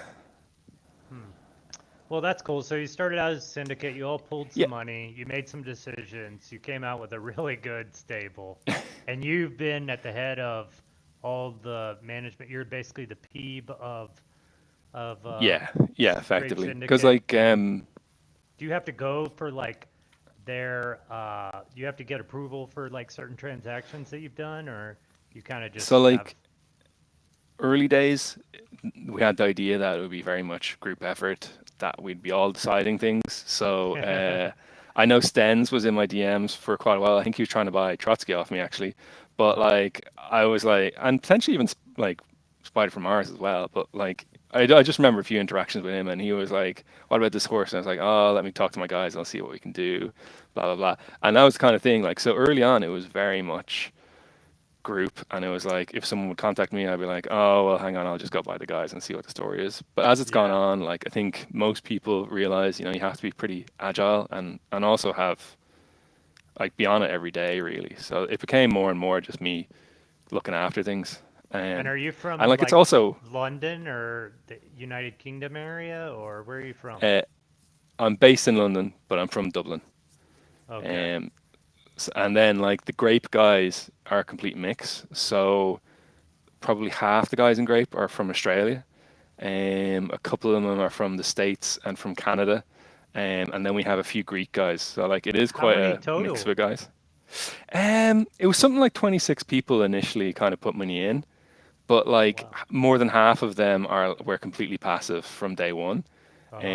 And then there's been varying degrees of engagement from other people. But I would say there'd maybe been like a core 3 or 4 people that were more interested. But like over time, it's mostly just evolved to being myself managing the day to day and kind of just giving updates about things and just making all the choices and decisions because it's a lot to stay on top of and keep up with. One of the guys, Coffee, he had kept up with the game for quite a while, so he had been a good kind of like person to bounce ideas off for quite a while. But eventually, he kind of lost interest a bit.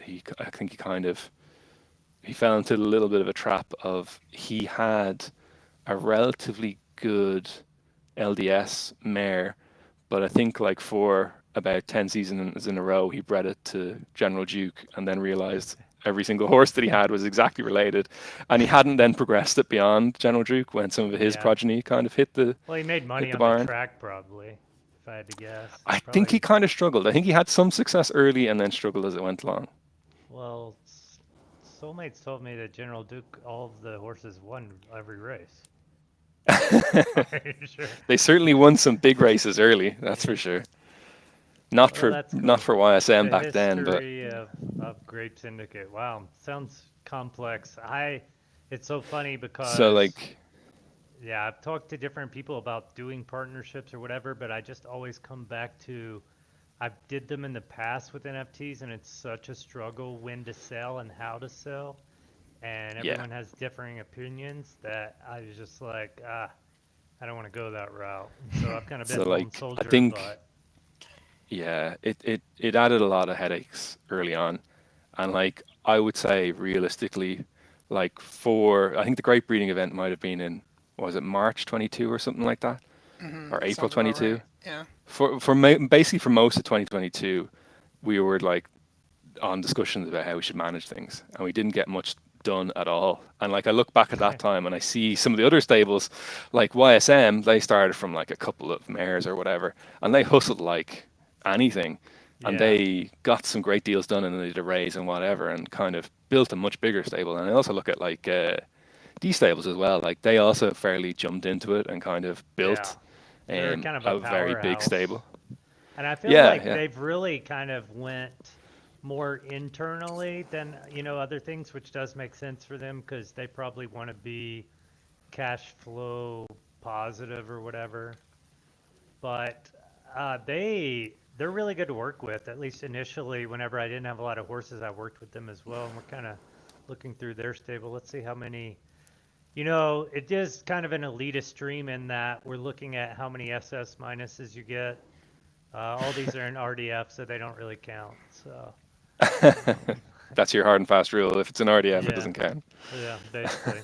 So, what is your day one process like? You first just look through all your reveals because I feel like you, Rolo Peep, you guys have had a lot of these day one shows. Obviously, when we didn't have as many horses, we would kind of look more around the community more than maybe we do now, and kind of we're now just looking internally. Yeah, like I mean, these days I'm kind of looking to see if I got SS minuses or if I got some very, very high preference S pluses. And I'm not really maybe going into the other horses in much detail. So I'll just pick out like a few ones that I like, and I might kind of share them around. But I kind of just maybe look at some of the numbers as well. So I'm like, okay, we had 4 S minus. Oh, we had 50 S plus, those kind of things. And I'm looking at how many males versus females we got, especially at like SS minus. I think Grape My God, fall you into hit the trap of it jackpot seems. on all the foals. Oh, not this one. 20, 20 only.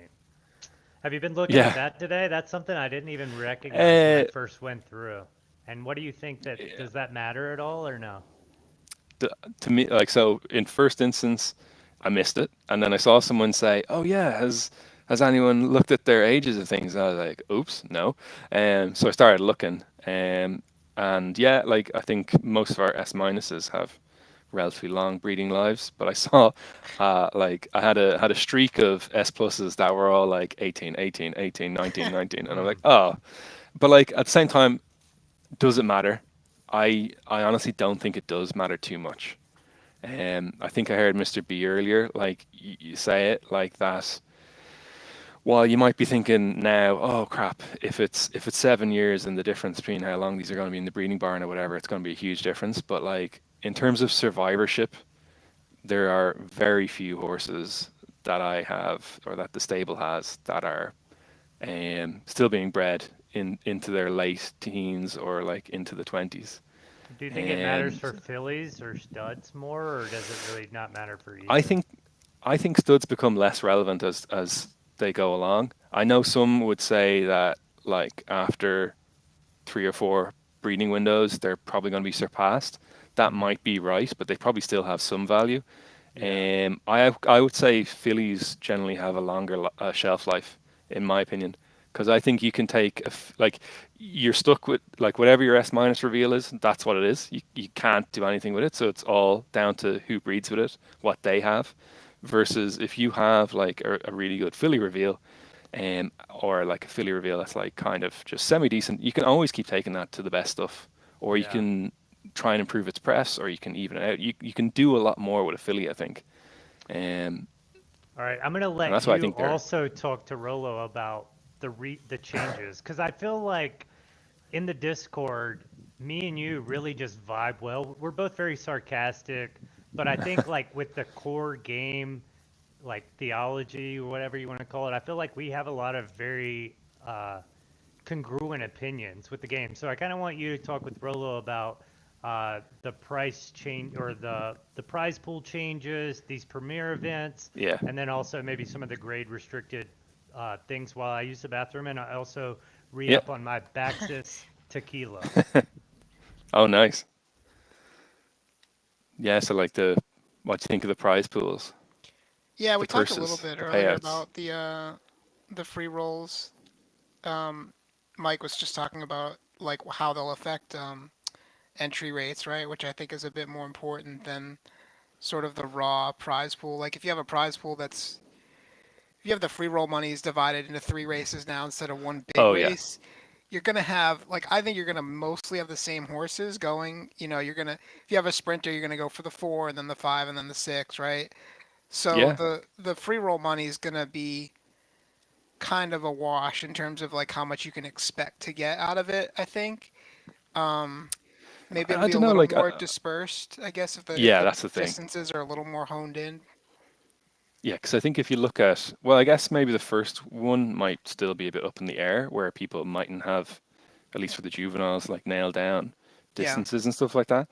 But you look at some of these major events, and you see like horses that have great records, and let's say it's the Derby in particular, and you see, oh my God, this horse has a great record, and you look at it, and you're like, oh, all its wins have been at 11-12, 11-12 furlongs. Yeah. So like they're just not competing at the Derby distance, or where it used to be the wider bracket for the lower grades, like where it's like 6 or 10F. There's a lot of horses that are good in the middle, but they've nowhere to run.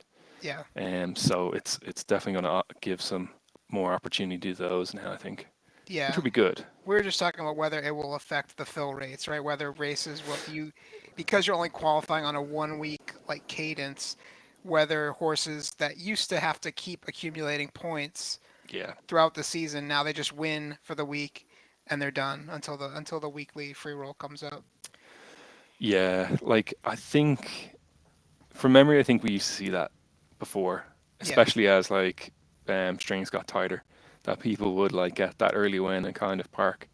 I still think you would want to be racing, and like personally, if I have a horse that is gonna be 1, 2, or 3, I'm gonna race it every single Yeah. time. Yeah. And you know, if I have some of those horses that can maybe pull out some good times, but maybe aren't getting many qualification points, or I think are in risky positions, I'm gonna keep racing them as well. Hmm. So, but I do, yeah. If you get 1 or 2 wins, you're probably just gonna park, or I could see people parking. Again, Yeah. I'd It's be trying to possible race to as much as park or possible. go other places for sure. Like obviously Yeah, we well, I have suppose. the leaderboards, which they're gonna they do have some effect on behavior. I think like overall these things are really good, right? Like we've seen claiming kind of be revitalized. We can kind of argue about how it got revitalized or does it put a cap on the ceiling value, which I'm happy we have these higher stakes claimers to kind of prove that there are a lot of horses out there that will race for more than 7,500 Derby as a claiming thing. But allowance and then the grade restricted and the graded, like you're gonna see people still want to go collect an extra 150, $200, whatever it is. So there Yeah. is these behaviors that we didn't really have in past 1 week Yeah. qualification things.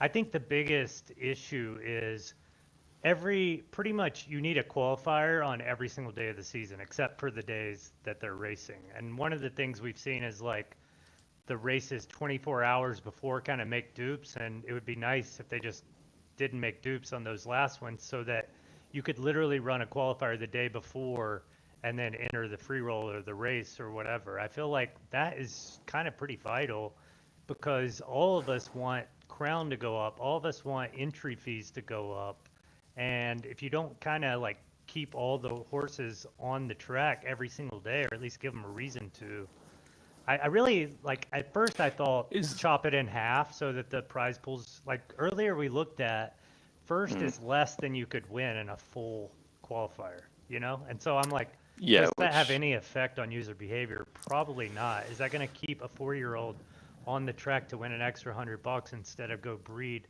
if it's already an S plus? I'm not sure that it does. Yeah, it doesn't have the same pull.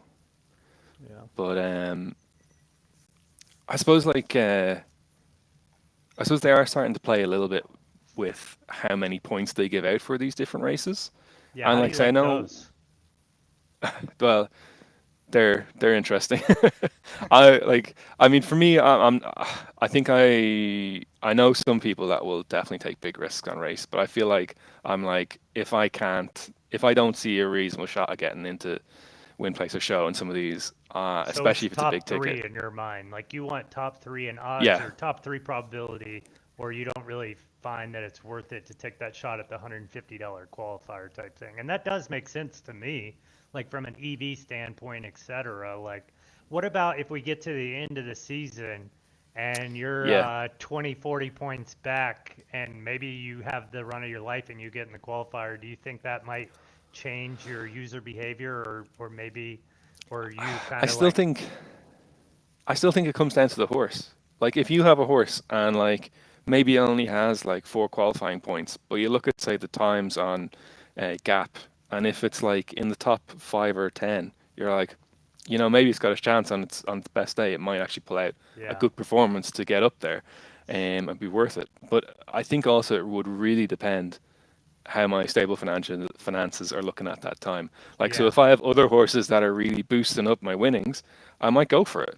But if I'm having a lean season where it's not going well, like I felt like last season was a hard push for the stable, where I wouldn't have been taking many risks. Versus, you know, a couple of seasons before we had like a grape shot out on the track. You know, when you have a horse like that, that's like when placing or showing like every other race, you're like, yeah, I'll take a few risks here.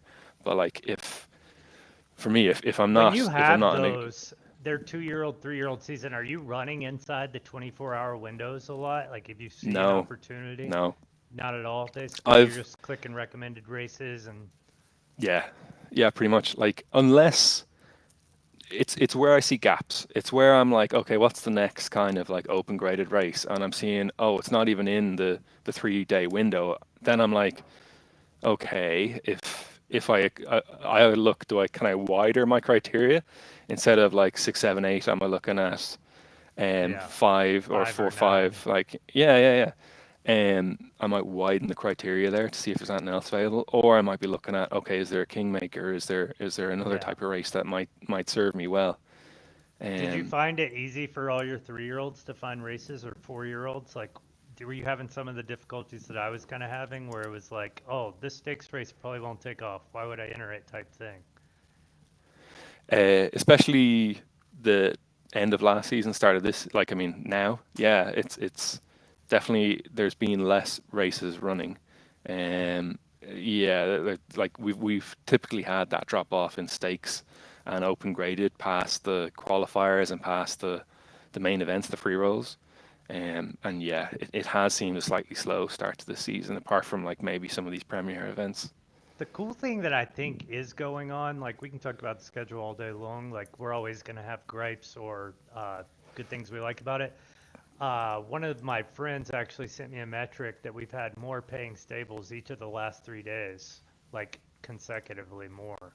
So I thought that that was really exciting, and I definitely have felt.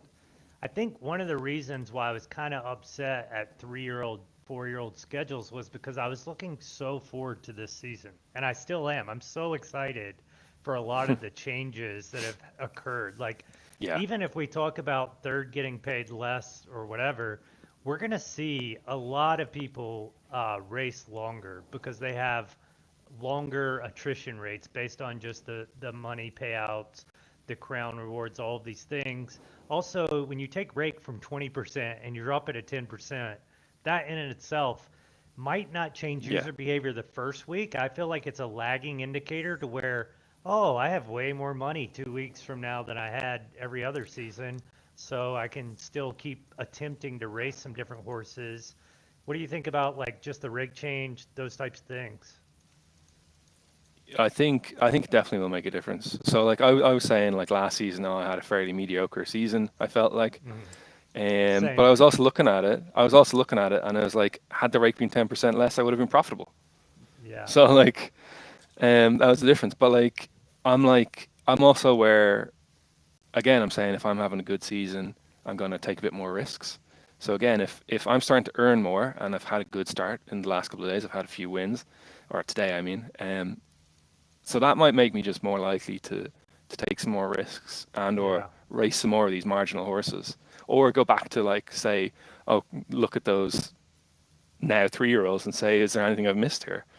Because again, if I feel like if I'm having a tight season, I'm less likely to like dig in and try and see is there anything I've missed in Discovery Yeah. or You're kind of that resting kind of on your thing. laurels a little bit. Yeah, yeah. And it's funny But you I'm playing mentioned that tight, like I'm because, being a nit. yeah, I mean, well, I think like part of being good is being a nit. Like I kind of always made fun of Peeve about being a nit, but that's why he's good, is he understands his horse at 8 and 9 can win. He's not going to try 7 and 10. So looking back at last season, I was kind of in your boat too, and I even clawed my way back to like, I don't know, down $300 or $400 in Derby, and I won probably another 15K in Crown that isn't on this board. So I definitely probably made a net profit had I sold all the Crown even at today's prices. And then what you kind of see is all of my entries, considering I entered Friday, Saturday, and Sunday, go on last season, which I Yeah. think is a gripe for all of us. And even me, I don't keep like a VJ log, so I don't have that spreadsheet that just auto logs everything. I did that for maybe 15, 20 seasons. And now I kind of just eyeball these types of things to see where I'm at. And I mean, I kind Yeah. of get a feel of the money coming in and out, but I'll add some, I'll take some out, whatever. So I don't know exactly, but when you're going Yeah. It's through that like season where you're struggling a little bit, Rolo, do you find yourself you work harder, or do you just kind of say, all right, well, this is just the horses I have this season, or do you kind of go introspective and say like, what can I do better? Yeah, I think well, it's more of Riptide's mindset. Like if I'm having a good season, I will stretch some of the more mediocre horses a little bit more because I just have more to play with. And I think like last season was not such a great season for me, and I think by the end it was just sort of like let's just get a tourniquet on it. Like I had, yeah, I had a bunch of winning seasons. Like obviously some majors helped, Yeah. and When your by the stable's end as you're big just as like, us, a lot of it does come down to these big majors, yeah, which when we talk about why they split up the grade restricted free rolls, that's kind of why, right? Is because you don't want it coming down to an off uh, preference race for you and kind of splits up the variance a little bit. yeah, But yeah. continue. No, yeah, I think just when it's not going well, I think I'm more likely to just sort of be like, well, the crop this season is just not that good, and like, you know, cut your losses and hope for better next season rather than trying to really force it. Yeah, I think if, especially if you've got a tight budget, um, I think you have to just be really, really careful. You can't just keep racing losers and then digging a bigger and bigger hole for these things. And like I think at the back of everyone's minds, aging is always going to be kind of considered. You might look at like the parents and see where did they kind of hit their peak, where did they come into their stride and stuff like that. But it's still like you know, you don't want to throw bad money after good or whatever. Yeah, Like and I mean and that's dig my a bigger argument hole for against yourself or aging, good money and I after think bad. Stenz's argument as well is like aging doesn't matter if you can't make money as a 4-year-old. Like Yeah. doesn't matter if you're a late ager. Like all right, yeah, you know that, but you're still gonna breed probably, and just hope that the variance of that aging kind of goes out the curve.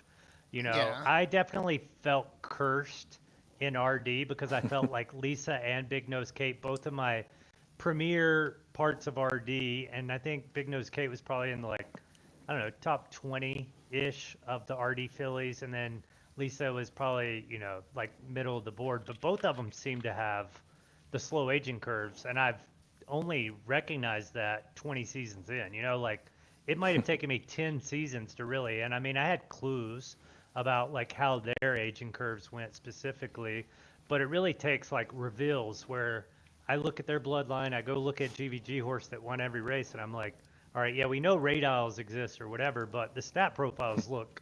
I actually had better stat profiles. I couldn't win a single race. Then I know that it's aging probably, and well, so yeah, Yeah. go ahead.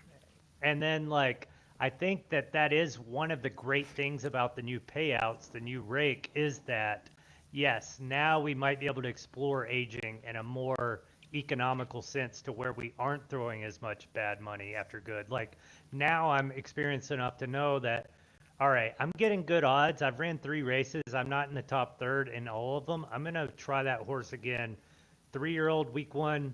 If it doesn't do good there, I'm gonna try around 3-year-old week 2, and that becomes tough obviously because I have a lot of horses. But now that we have notes, it'll help me a lot more to kind of do that. And so yeah, it is cool, but I do want the 4, 5-year-old, 6-year-old seasons to actually motivate you to stay on the track, especially because like now it's not really important, but in 4 months from now, when these horses are 4, it's going to become important to where, I mean, I guess you can still retire at 4, which is, you know, where a lot of the good horses retire anyway, but I think you do want a decision at 4 of to retire or not. And I don't know which benefits the team more. I guess like now it will benefit the team more if they retire and breed.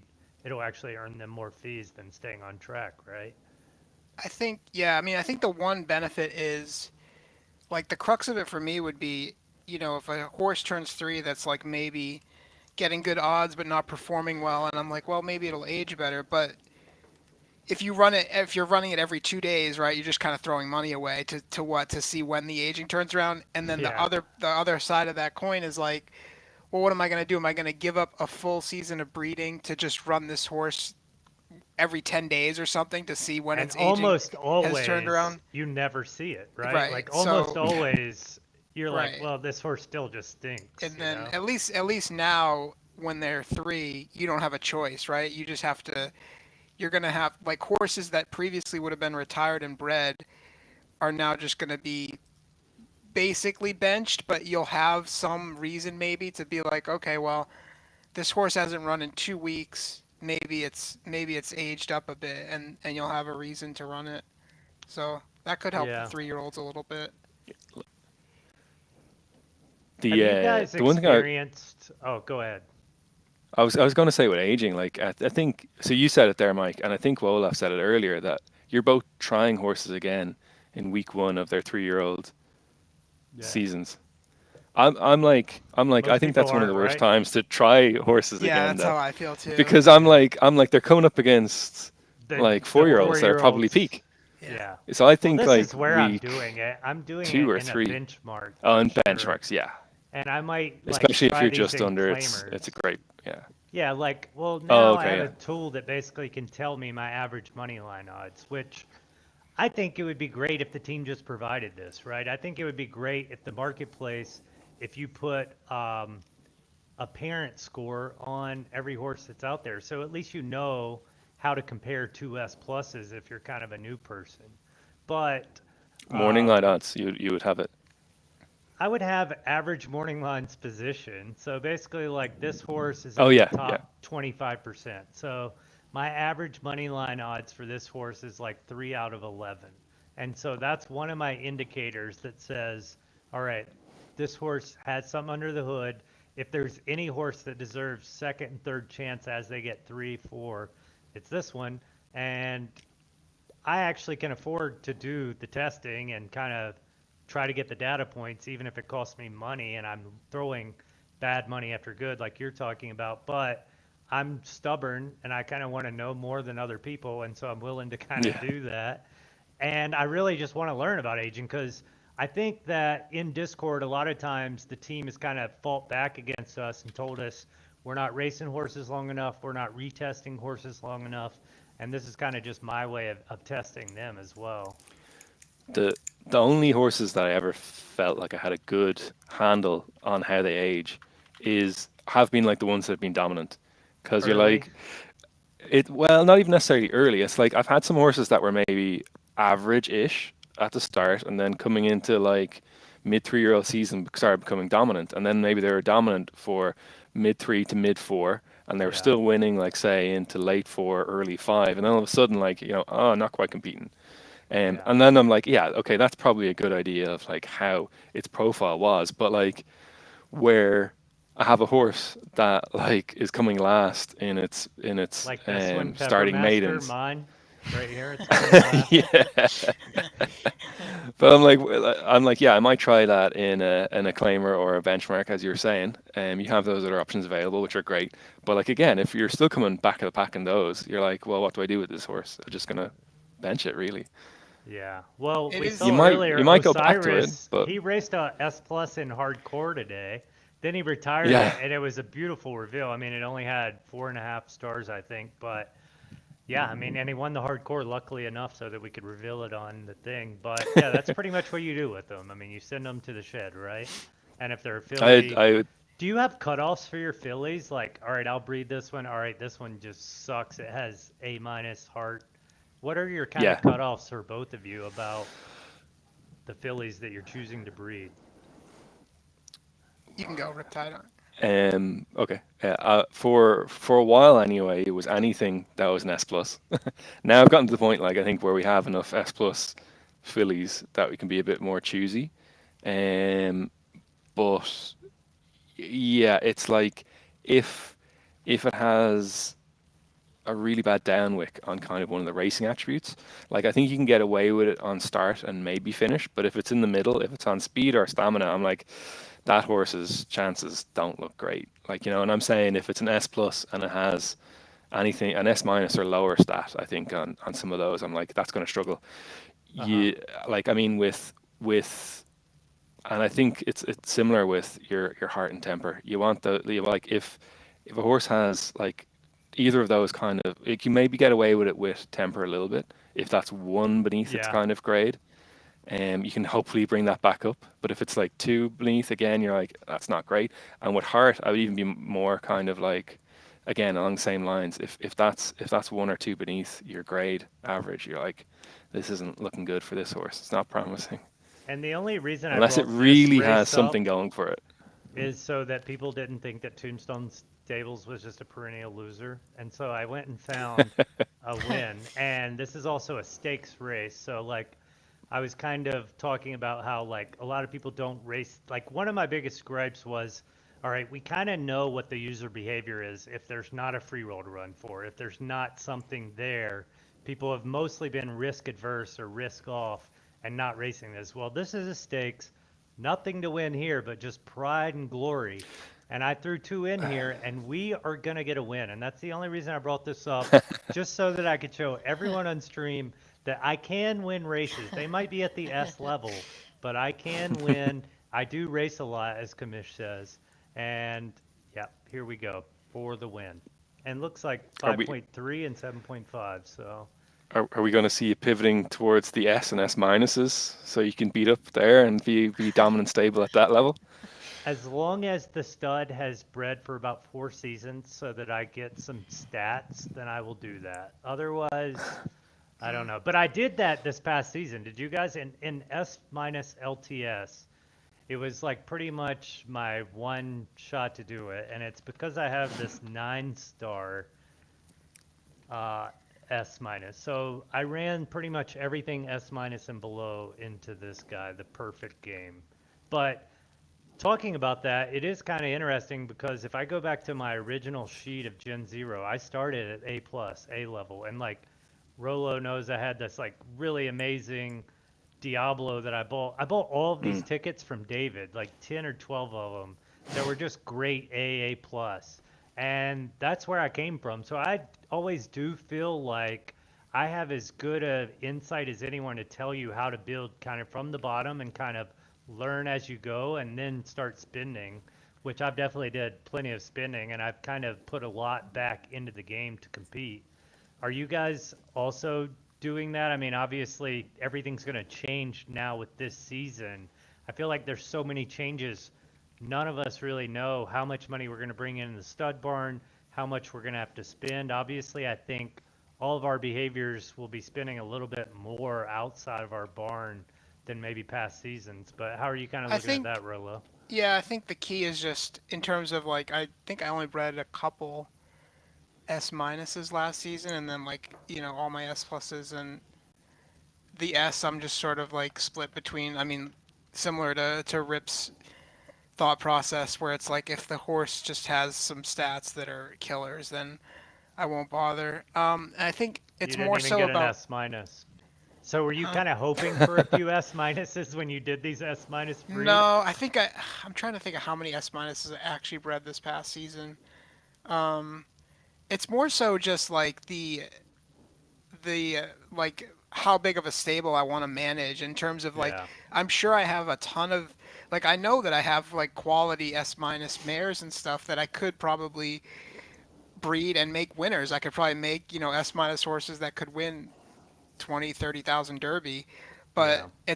it's the task of like, well, if I'm going to There's an breed this one, I opportunity might as well cost breed there. that one, right? And so now I'm breeding like 10 or 15 or 20 of them, and it just becomes too much for me to manage, or like, How many? I'd What rather is just, that number for each of you? Because like for me, it's like 250. But what is yeah, it it's for you way guys? lower for me. I know you guys run much bigger stables than I do. My mindset from the beginning has always been like, I'm going to run it lean and focus on what I want to focus on, and like not let it get so big that it's just like not enjoyable anymore. Yeah. Yes, I think like for the last few seasons, I think Grape has averaged around like 70 to 90 breeds. And I think when those kind of come to 2-year-olds, I think that, and then whatever continues on, I feel like that has been a bit of a sweet spot. Like I feel like quite happy with that level of fillies and foals, like when they come to racing.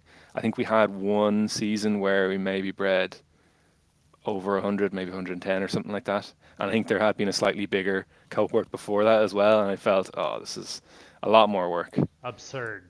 Yeah. It's Yeah, also and how much stud revenue you're bringing in too, right? Like for me, Yeah. I mean, 2 or 3 seasons ago, I had like nothing. Like it was just, I had like very little stud revenue coming in, and then last season I had a bunch, and so I was like, all right, I'll breed a few extra ones this season just because like I'm in the black in terms of stud revenue. Yeah, it's also the majors. Like Yeah. so, we were lucky enough to have a couple of wins there, like in maybe season 21 and 23, and like off the back of that, I was like, okay, my budget's looking healthy now again now, and I was like, okay, I might splurge on some more expensive breeds, Yeah. and I might breed some more. Like I might go down the list and see who else do I have like kind of in the stable that like maybe it's being underutilized, or do I want to kind of like see produce something again? Yeah, I get greedy. I feel like I'm a very optimistic person, so I can look at a horse and be like, well, I think I can make this do something, man. Yeah. And so obviously it requires more work and then more options cut. And obviously I have a pretty big advantage in that I don't have a job. So like I can spend 2 to 3 hours a day on this. I can spend an hour and a half in the morning, an hour and a half at night, take out my puppy for a walk and do all these different things. I think that's definitely plays into it. And I don't know. We have seen some of these stables like Driney Park, Soulmates trying to kind of sell. How much would you think that a stable like that is actually worth? I mean, we could look at Soulmate stable, like let's say, not that you were going to make an offer, but he's got 4,600 horses, SS That is so many minuses. horses. Like that Yeah. is just I would be there's a yeah. And Yeah, obviously, we're talking it's about quite quantity crazy. versus quality a lot, and like you would need to be very experienced to kind of like understand how much something like this is worth. But I'm just wondering because we've seen his advertisements, and I think Driney Park is kind of doing it how I would do it if I did want to exit and sell piece by You piece, have to do a and piecemeal, just yeah. Grindly wind down. yeah. And so if we were gonna say Soulmate Stables is worth X, what would your X be? I would I would really have to go through with a fine tooth comb Yeah. and try and like come to a thing. Because like yes, he has 4,500 horses, but you're showing 7S minuses there. How many S plus? SS minuses, yeah. Yes, Those are S all. minus. Sorry. And then how many S pluses? Probably a lot. 500. 500. And racing age, Just a fair amount. 200. 200. Foals 90. And 90. then I have this not Prego mares. So he's got 106 not. And so like when I initially thought about this, I was like maybe 50K at the most is like, and I would probably sell my stable for 100K very easily and walk away, like, and just go rebuild another stable, like no big deal. Yeah. Yeah. So like sometimes like with grape, like occasionally you look at kind of like I kind of maintain some numbers for the guys, but like I would kind of go on Gap and they have like they have a screen where they're saying recent sales, and you can do it by like a date range. So you can say in the last 30 days, what have these horses been selling for? And it has by Yeah. grade and has by gender. So sometimes with that, I'll go, okay, last 30 days, average sales, S minus, S, male, female. And like without going into any further detail of like what are the bloodlines or blah, blah, blah, at a very gross level, that's what I might look at. Yeah. And I feel like I did a quick look at that in the past for Soulmates and came to a number. And I would imagine maybe those numbers are slightly lower now, depending on what but the market's been doing. Do you have an idea of what the number was that you came up with? I don't know. It could have been in the region of 60, but that was like when he first put it up. But I'm not sure if I'm misspeaking there, but it was definitely a fair amount. It might have been a bit more than that actually. It might have been 70 to 80.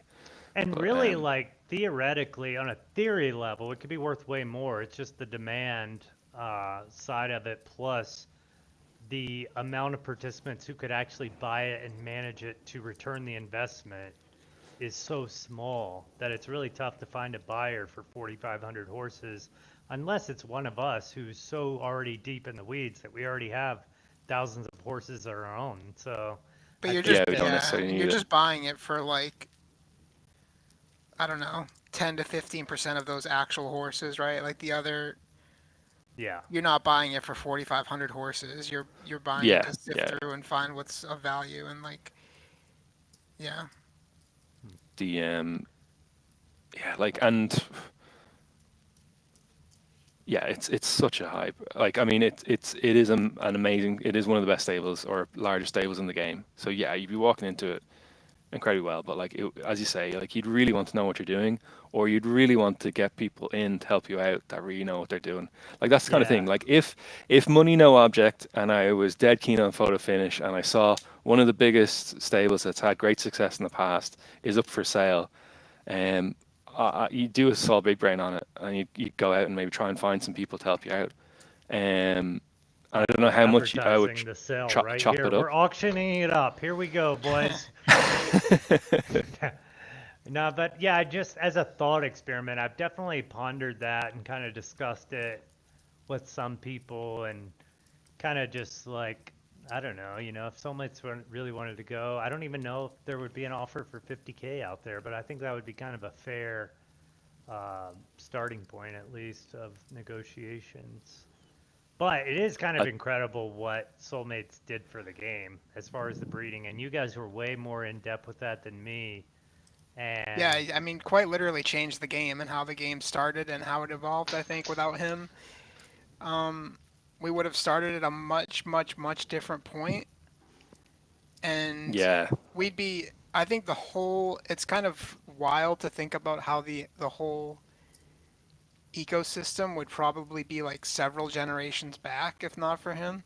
There would be less SS minuses. It would have taken longer to like expand the S plus population. Like, it really is wild if you think about just the core mechanics of the PFP breeding and what like the quality of tickets that were made by what studs and mares you matched up, and it was like the one of ones just changed that entire thing.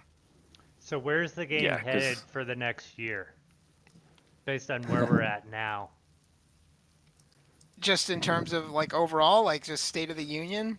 Yeah, State of the Union. Um, Or maybe even what you would want to see happen. I mean, I think it's in a better spot now than it was a couple months ago. Obviously, you can't control like what's going on with crypto and the price of Crown and like that stuff is. I mean, PFL in the last bear performed quite well and like hung around and the game was building and. I mean, like, the last bear, Crown, it basically was the leader, like, in my yeah, opinion, and I at think least being in it. I think the game is like conducive to just not having to care too much about that. Like, I think we're in a spot where people aren't really like they're not farming Crown. They're not like, oh, like it would be great if Crown was higher, but like it's probably not going to be for a bit. It's going to take a while to sort of see how that fleshes out, but I think you can definitely imagine scenarios where we kind of just plug along at this juncture for quite a bit, and then uh, 8-10 months from now, who knows what the market looks like and what the status yeah, is. like so. I think for the last year, the difficulty has been that I think for kind of like the run up while we had crown farming, the game was in a good space. But for that last year, maybe it felt like that it was crying out for some adjustments to be made, and obviously now we've got them, and it's great, and we're seeing a lot all at once. And some of these things we can nitpick and say, oh, I don't like that we're not getting money back on third place payouts in a 12 horse field or whatever. But I mean, those are the things that I would just like to see them just continue to adjust and perfect and just get into that nice little, like, as good as they can get it. Because to me, like, while everyone wants gambling to take off, and we all find this a compelling game, it's hard to pick winners. But like, there's still skill involved that you can probably on the whole do relatively well from that side of things. But you can't just kind of like rest on the assumption that that's going to happen. So that's where these small little iterative improvements, like they're for the betterment of the game. And in my mind, if things start taking off, it probably puts things in a better position for when they take off as well. Yeah, And I think they're probably more focused too at a time like this when like crypto's tanking and like things are cooling off. They probably are more focused on the game. They're probably more apt to making changes, taking chances with certain things. Whereas like when crypto's booming and like Crown is doing well and the focus is like, we have to We're seize this crushing. moment, right? Like we have to Yeah, have we to have market to the shit out we of it. have to like seize on the bull market, and so like we're not gonna fuck with covers and like breeding minimums and stuff. Like we're not gonna fuck with that because our focus is on capitalizing on the moment. Whereas now, like you just have to focus on the game. You just have to make the game as good as it can be, and like attract people that way rather than like putting all your focus into what the market's doing. I've definitely had this idea because I've been in crypto a long time. I participated in Bitcoin, ETH mining, um, Luna crash, China bans Bitcoin, all the ICOs, all the NFTs. So I've already seen how all this plays out whenever you Right. stimulate an economy. And really, like some of my closest mentors who got really close to investing in the game, their biggest thing was what happens after stimmies, right? And so Mm. we've basically lived through what happens after stimmies, and I Yeah. think that the game actually is surviving and will survive it, but it probably will be the only case that I've seen in Web3 that's actually done it. Almost every other thing that got farmed, that got stimmies, that got all these things didn't have a working product underneath, didn't have a revenue type share that made sense where there was actually money coming in. And so all of those things just disappeared and go to zero. And so for a long time, even though it's been dark, I've been kind of telling people like, I think that this is good. This is healthy, right? Like corrections and markets are really good because you don't, and I think David used to actually say this a lot in Discord is like you need to go through these corrections and prove your survivability before you kind of prosper. And I think that Photo Finish already did that a couple times. Yeah, they did And for sure. and like if anything, I'm really excited because like Riptide was saying, I believe the game can survive without betting. Like to get my head around betting, kind of juicing the game, yeah, like to me that's a total free roll where if it happens, that could be great. But I think that you could get poker players, you could get DFS players if the stakes are big enough, if there's enough skill, you know, if they understand the game, if there's enough tutorials, marketing, onboarding, all these different things. So I think that like I mean, obviously I wouldn't be here if I wasn't really bullish on the idea. And I think like the macro environment obviously is the macro environment, it's out of our control, but the things that we do control and the things that they are changing, the global side of it, I really agree with, and obviously I've pushed for a lot of them, like lower rake. Ideally, we want rake to be zero. Like, I mean, if anyone says Yeah. anything different, we want effective rake to be zero, and we do want to pay crown holders and make crown very valuable as well. But the way you do that is sponsors or gambling, etc. And I do think like you almost need the game to be on a casino floor. Like there's a lot of virtual horse racing stuff that gets bet on, and I think like being where the market actually is pretty key for that aspect.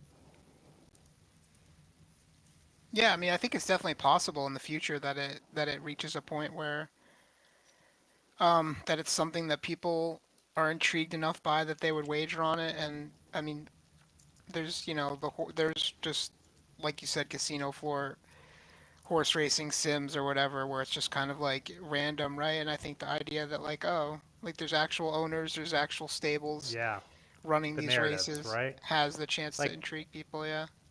I definitely think like because I watch all these Netflix series and Riptide, are you a big rugby fan? Yeah, yeah. Well, a reasonable amount. I haven't watched So the I Netflix yeah, I watched the one. Netflix rugby thing and I was like, fuck, I'm gonna watch Six Nations now or whatever, you know, and I watched that Oh, last year live where I would have never watched it before. And what Netflix does with all of their series is give you the behind the scenes, the narrative building. And one of my things yeah. always is that if people know the narrative, they're more attached and they're willing to bet on it. And so I Mm-hmm. think like Yeah. that's how we spin up the marketing or whatever is get Kamish versus Sours in a race, kind of explore and highlight the friction, the competitiveness, like how these people just are cutthroat on each other, cutting each other Discord, and now they're racing against each other. Which side do you Yeah. want? Like you make things simple doing that, like creating narratives. And I think like that's one of the reasons why I'm driven to do this, and I really want to do this in the community, is kind of like highlight as many different stables and personalities. Like we learned so much about Osiris that I would have never fucking known, you Yeah. know? And it's like, I think that that's pretty much where I want to see us headed and the things that I'm kind of willing to do. And so, yeah. Like I suppose they've done bits and pieces on like building that narrative a little bit.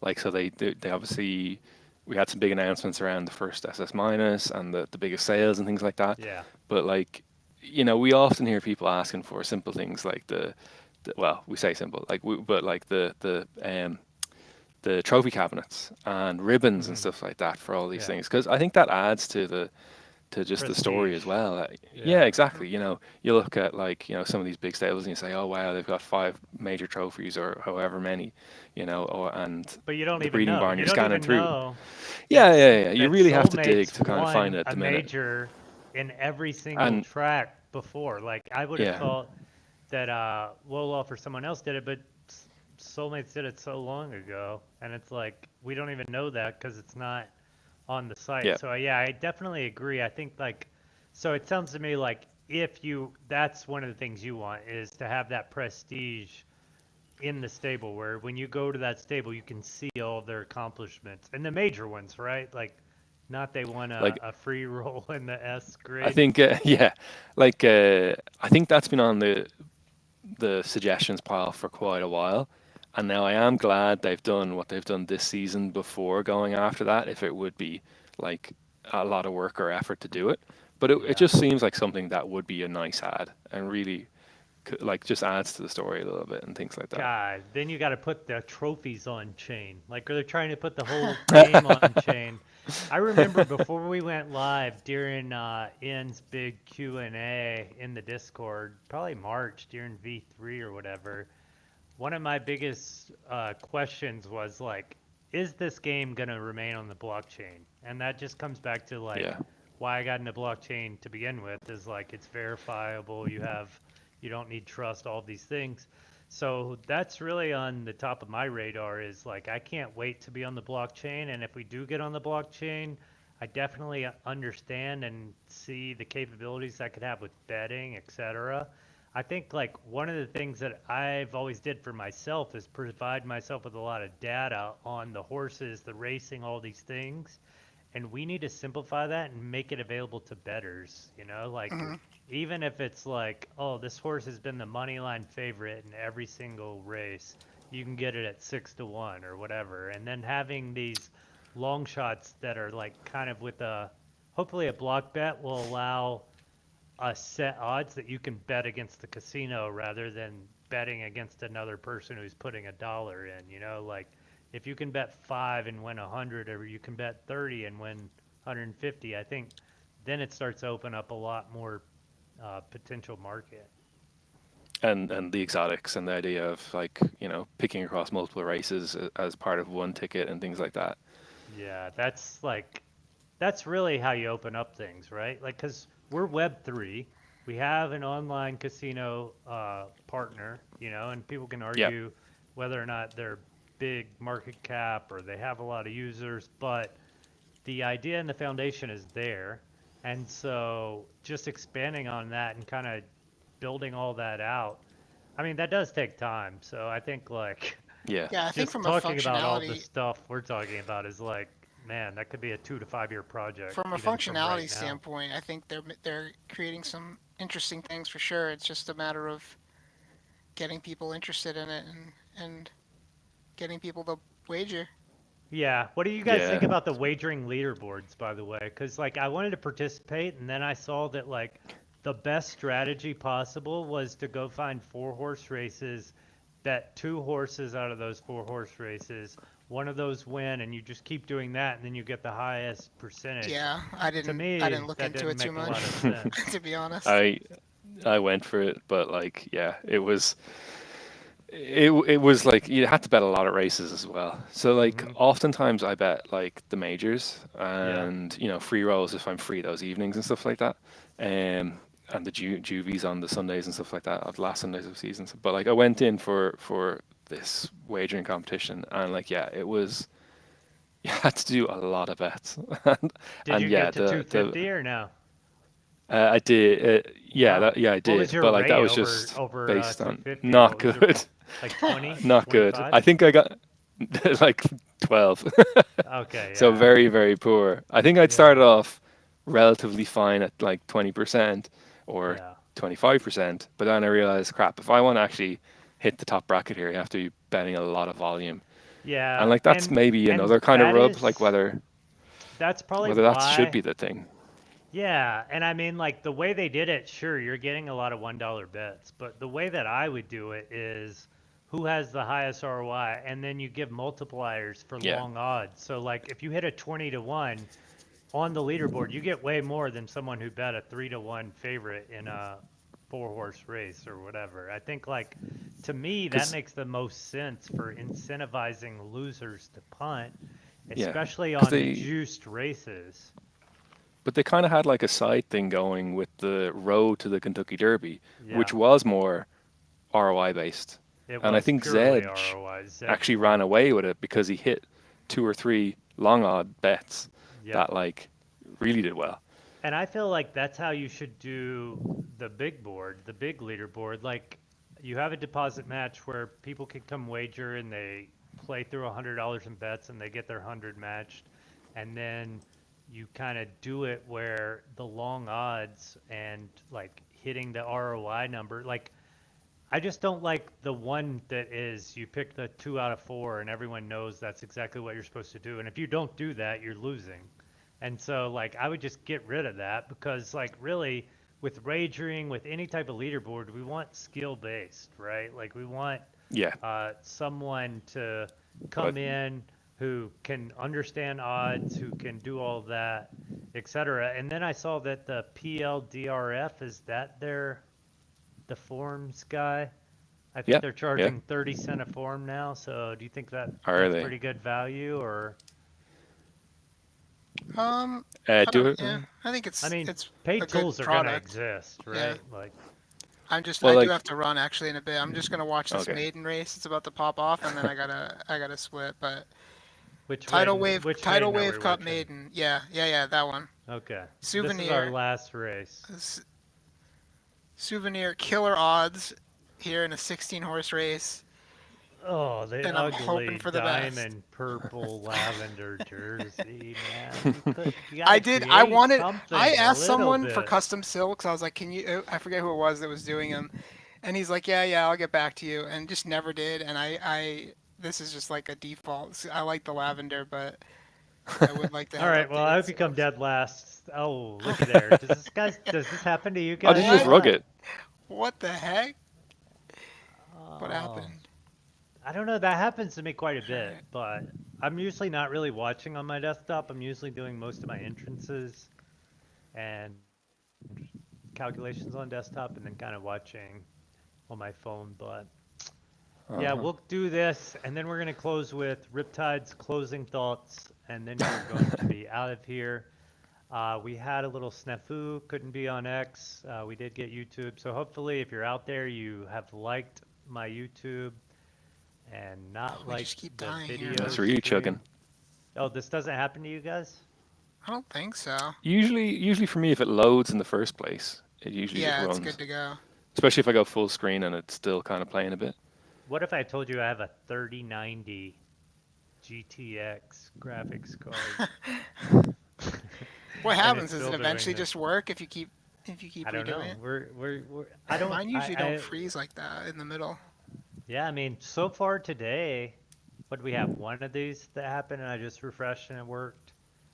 Maybe tried it in another tab, so we'll pull it up in another tab just in case this freezes again.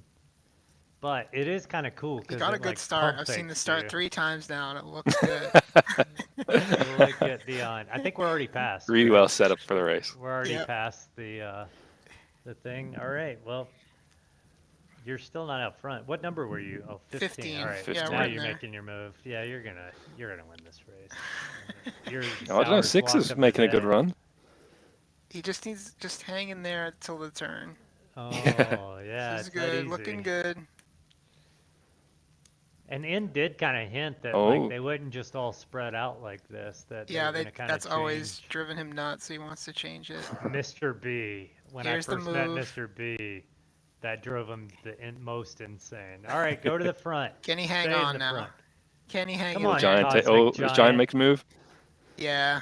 Cosmic Giant Oh, he's might get. going. Yes. Shit, I'm Go. dying. Wow. I'm Oh, dying. no, you're Side gonna of be the out. end. No, you're done. No. That's No. hey. This is where you close the screen. We don't even need to Wait, watch wait, the wait, rest. wait, wait. Nope. wait. Oh, we're just gonna close it right here on the X. That's Oh, Oh. 3 died. 3 Wow, died. everyone's dying. You're gonna get This is fourth like by fifth. default. Nah, It this is a is shadow. Absolute cheating. horse. No, boo. Hopefully 8. Hopefully 8's his Well, distance. there's your I souvenir. want Gallop. I want No. Gallop distance anyway. No, well, you're not gonna get it. Wait, what type of horse is You're not this? gonna get it. That's harsh. Oh, S plus. Okay, then yeah, I guess gallop distance. Yeah. Oh, S plus are old hat. It's all S minuses now, right? That's what I hear. Yeah. I Alrighty. mean, It was fun. I'll see All you right. guys. later, Rolo. See you, Appreciate Rolo. you having Good me chatting. on. Yep. All right, Riptide, take us out of here. What are the closing thoughts? Give us the Trump State of the Union inspirational speech. Since We need know to everyone's tariff probably- crown holders more. You know. Ooh. That's kind of smart, actually. You know, I like that. Yeah. All right, yeah. What are you looking forward to season 26 and beyond? As I said, I think this is it's a really good step in the right direction. They're making a lot of like sensible changes, big things that maybe people have suggested for a while or that they've talked about for a while. And as you said, like there's probably small niggles that people have, and you know they put a lot into this season's schedule, and there's been some teething problems on the run in, but I think a lot of this can be improved on, and I think it's really good, you know, Yeah. direction of travel, which Yeah. has been missing for a while as well. It's been a bit like, what's the plan, guys? What are we going to do? Yeah, I mean, that is true. And I think like Ian has kind of telegraphed that at some points he's afraid to change status quo. Yeah, he But pretty much at said his that, right? core, I feel like he's anti-status quo, you know? And I mean, when we look at so many of the changes the game has already done, that's great. I feel like, honestly, my State of the Union is when I look at the schedule for like a 3-year-old or 4-year-old plus, like Ian has to take some ownership. Like one of the things I think like Ian's probably in board meetings, Ian's probably doing all these different things. Ian might need to take some ownership on the schedule as far as what do we know works? Well, we know qualifiers every day will get participation, etc. And so those are the types of things that like I just kind of think about and hypothesize because I feel like Yeah. Ian is working on simulcast. Ian is working on getting on chain. Ian Yeah. is working on a note for Sours that he posted on Twitter or whatever. And I really Well, I sometimes wonder. Yeah, I suppose the difficulty there is that like at one stage they were saying, hey, you know, Fleet's going to be the man. He's going to be really nailing this down. Yeah. And that was like that was maybe on an AMA with yourself that they said that, and Yeah. that was a few seasons ago, and it still seems like they're relying on Bryce a hell of a lot to Yeah, really it give the seems player like feedback Bryce and is really pulling steer a them. lot, yeah. Yeah, he does a great job. Like he does a hell of a lot, and it seems like he has to do an awful lot of checking and QCing, and it's just like, and we hear that they're in various talks and they have various ideas, but we don't get an awful lot of insight onto the team's view of things.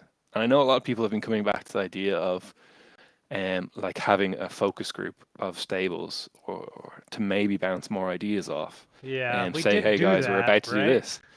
Yeah, they've I had feel like two we all stabs at argued it. too much amongst ourselves. Yeah. That we're like kind of like children at school where we need Yeah. like Big Boss Sid, Big Boss Bryce to be like, "Yo, sit down. This is what we're teaching. This is the Sit down, shut curriculum." up. You know, and that's really what they find they did. You know, with this season, and I think that it's gonna have a really good effect.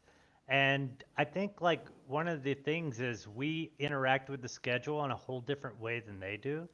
And I think that Yeah, that is sure. probably the toughest thing because I know I don't want to build the schedule. And I feel like I would be as qualified as anyone to actually build the schedule, but it's so complex. It's so tough. When you change something from a season-long event to now 3 races, it has a lot of other ramifications that sometimes you don't Yeah. see until it's in the schedule. And Well, so, like just now, as we're saying, like in the first week we don't have qualifiers, so where a horse is going, they're either trying to find stakes, allowances, or benchmarks, or wherever they can.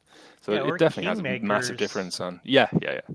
And kingmakers, I've had this hypothesis in my head that when you make all the qualifiers grade 1 through 3, these are going to be a little less important to me because I ran these. If we look at last season, I was as big as Yeah. anyone on Kingmaker, and I've been a big runner of Kingmakers to begin with, just because I kind of like the idea.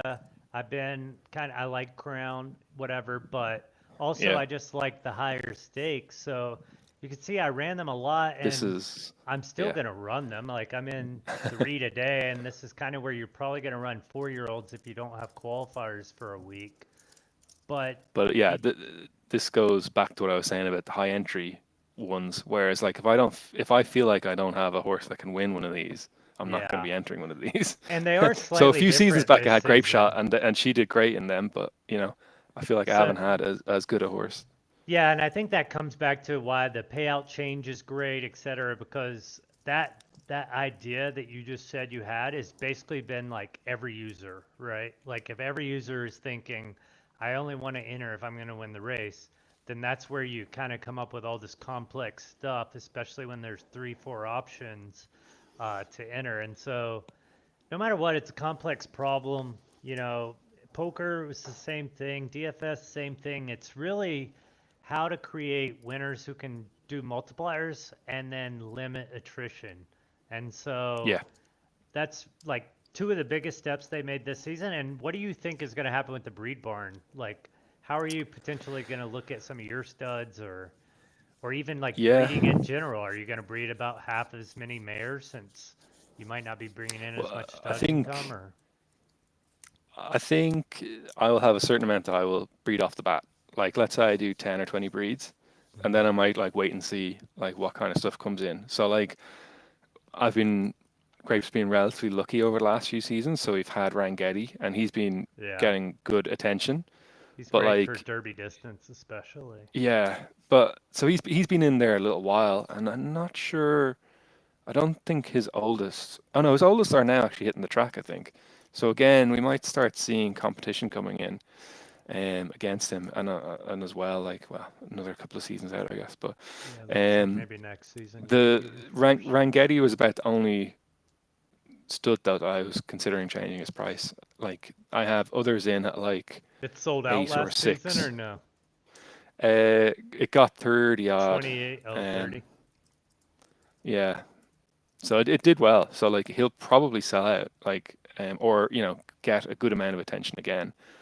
I think the But I mean, I'm bloodline is not. pretty diverse for him too. It offers a Yeah, lot of different horses to come to it because I know I definitely look at, I think it was this one, Wisdom of the Spear, and maybe one other one. There was one that's like 8 or 8.5 star that I really like in LD. Phony, or it's like a 4-letter word. But go back to kind of what your strategy might be. um, basically most of my other horses I just haven't changed. I think there's still a lot of new horses, or horses that have been mediocre on track that I'm probably going to put in for a minimum listing. We had one horse this season, Grey Mare's Tail, who I need to consider whether we're retiring him or keeping him on the track. Yeah. Um, and even if I retire him, I don't think he'll have a particularly high um, cover. Which Um, one is this? Gray. he's an S plus. He's an LD. Yeah, there you go. Okay. He was good. I feel like he maybe didn't peak at the right time for Derby, but he's maybe improving on his dad, like Falconbrook Falls. Falconbrook had been quite a good stud for us, but I feel like maybe the Derby that year went soft when he was firm or like wanting yielding. But anyway, Yeah. like That's agonizing, right? It's like a little bit. for me, like I'm just used to variance. I'm used to suck outs. I'm used to being all in with aces Yeah. and getting fucked. So like it kind of is whatever. But for like VJ, other people, but also I guess I have expanded across all preferences. So maybe I'm not as focused as some stables to where when they don't get the weather, it's like, ah, that sucks. Yeah, like I feel like the primary focus for Grape is always LD and RD. Mhm. We don't have much on the soft side of right. Yeah, I'm not sure you many save people do. money. You save money Um, there because that's an yeah, agonizing pursuit. Have you done any LTF or but no? like, uh, not really. No. Um, I no, I haven't really gone for LTF at all. And strange, the only crossbreed stuff I did was I did strange things in terms of taking like Scuba Steph to other RDF stuff. And I'm like, Yeah, in hindsight, I'm like, why even bother? But yeah. Definitely can't do that today. Like you might could season 6, 7 was kind of possible. And I there's did some of that at the stuff. at the back of my mind, I still think there's probably, you know, something there in terms of bringing across different Well, we genetic saw, strengths. yeah, we But I think you have to saw, sit in it. I don't think you're going to do it in one move or two move. It might be three moves, like, to kind of well, we before you really saw start seeing. Stens buy this horse today. And what do you think he's going to do with this horse? Show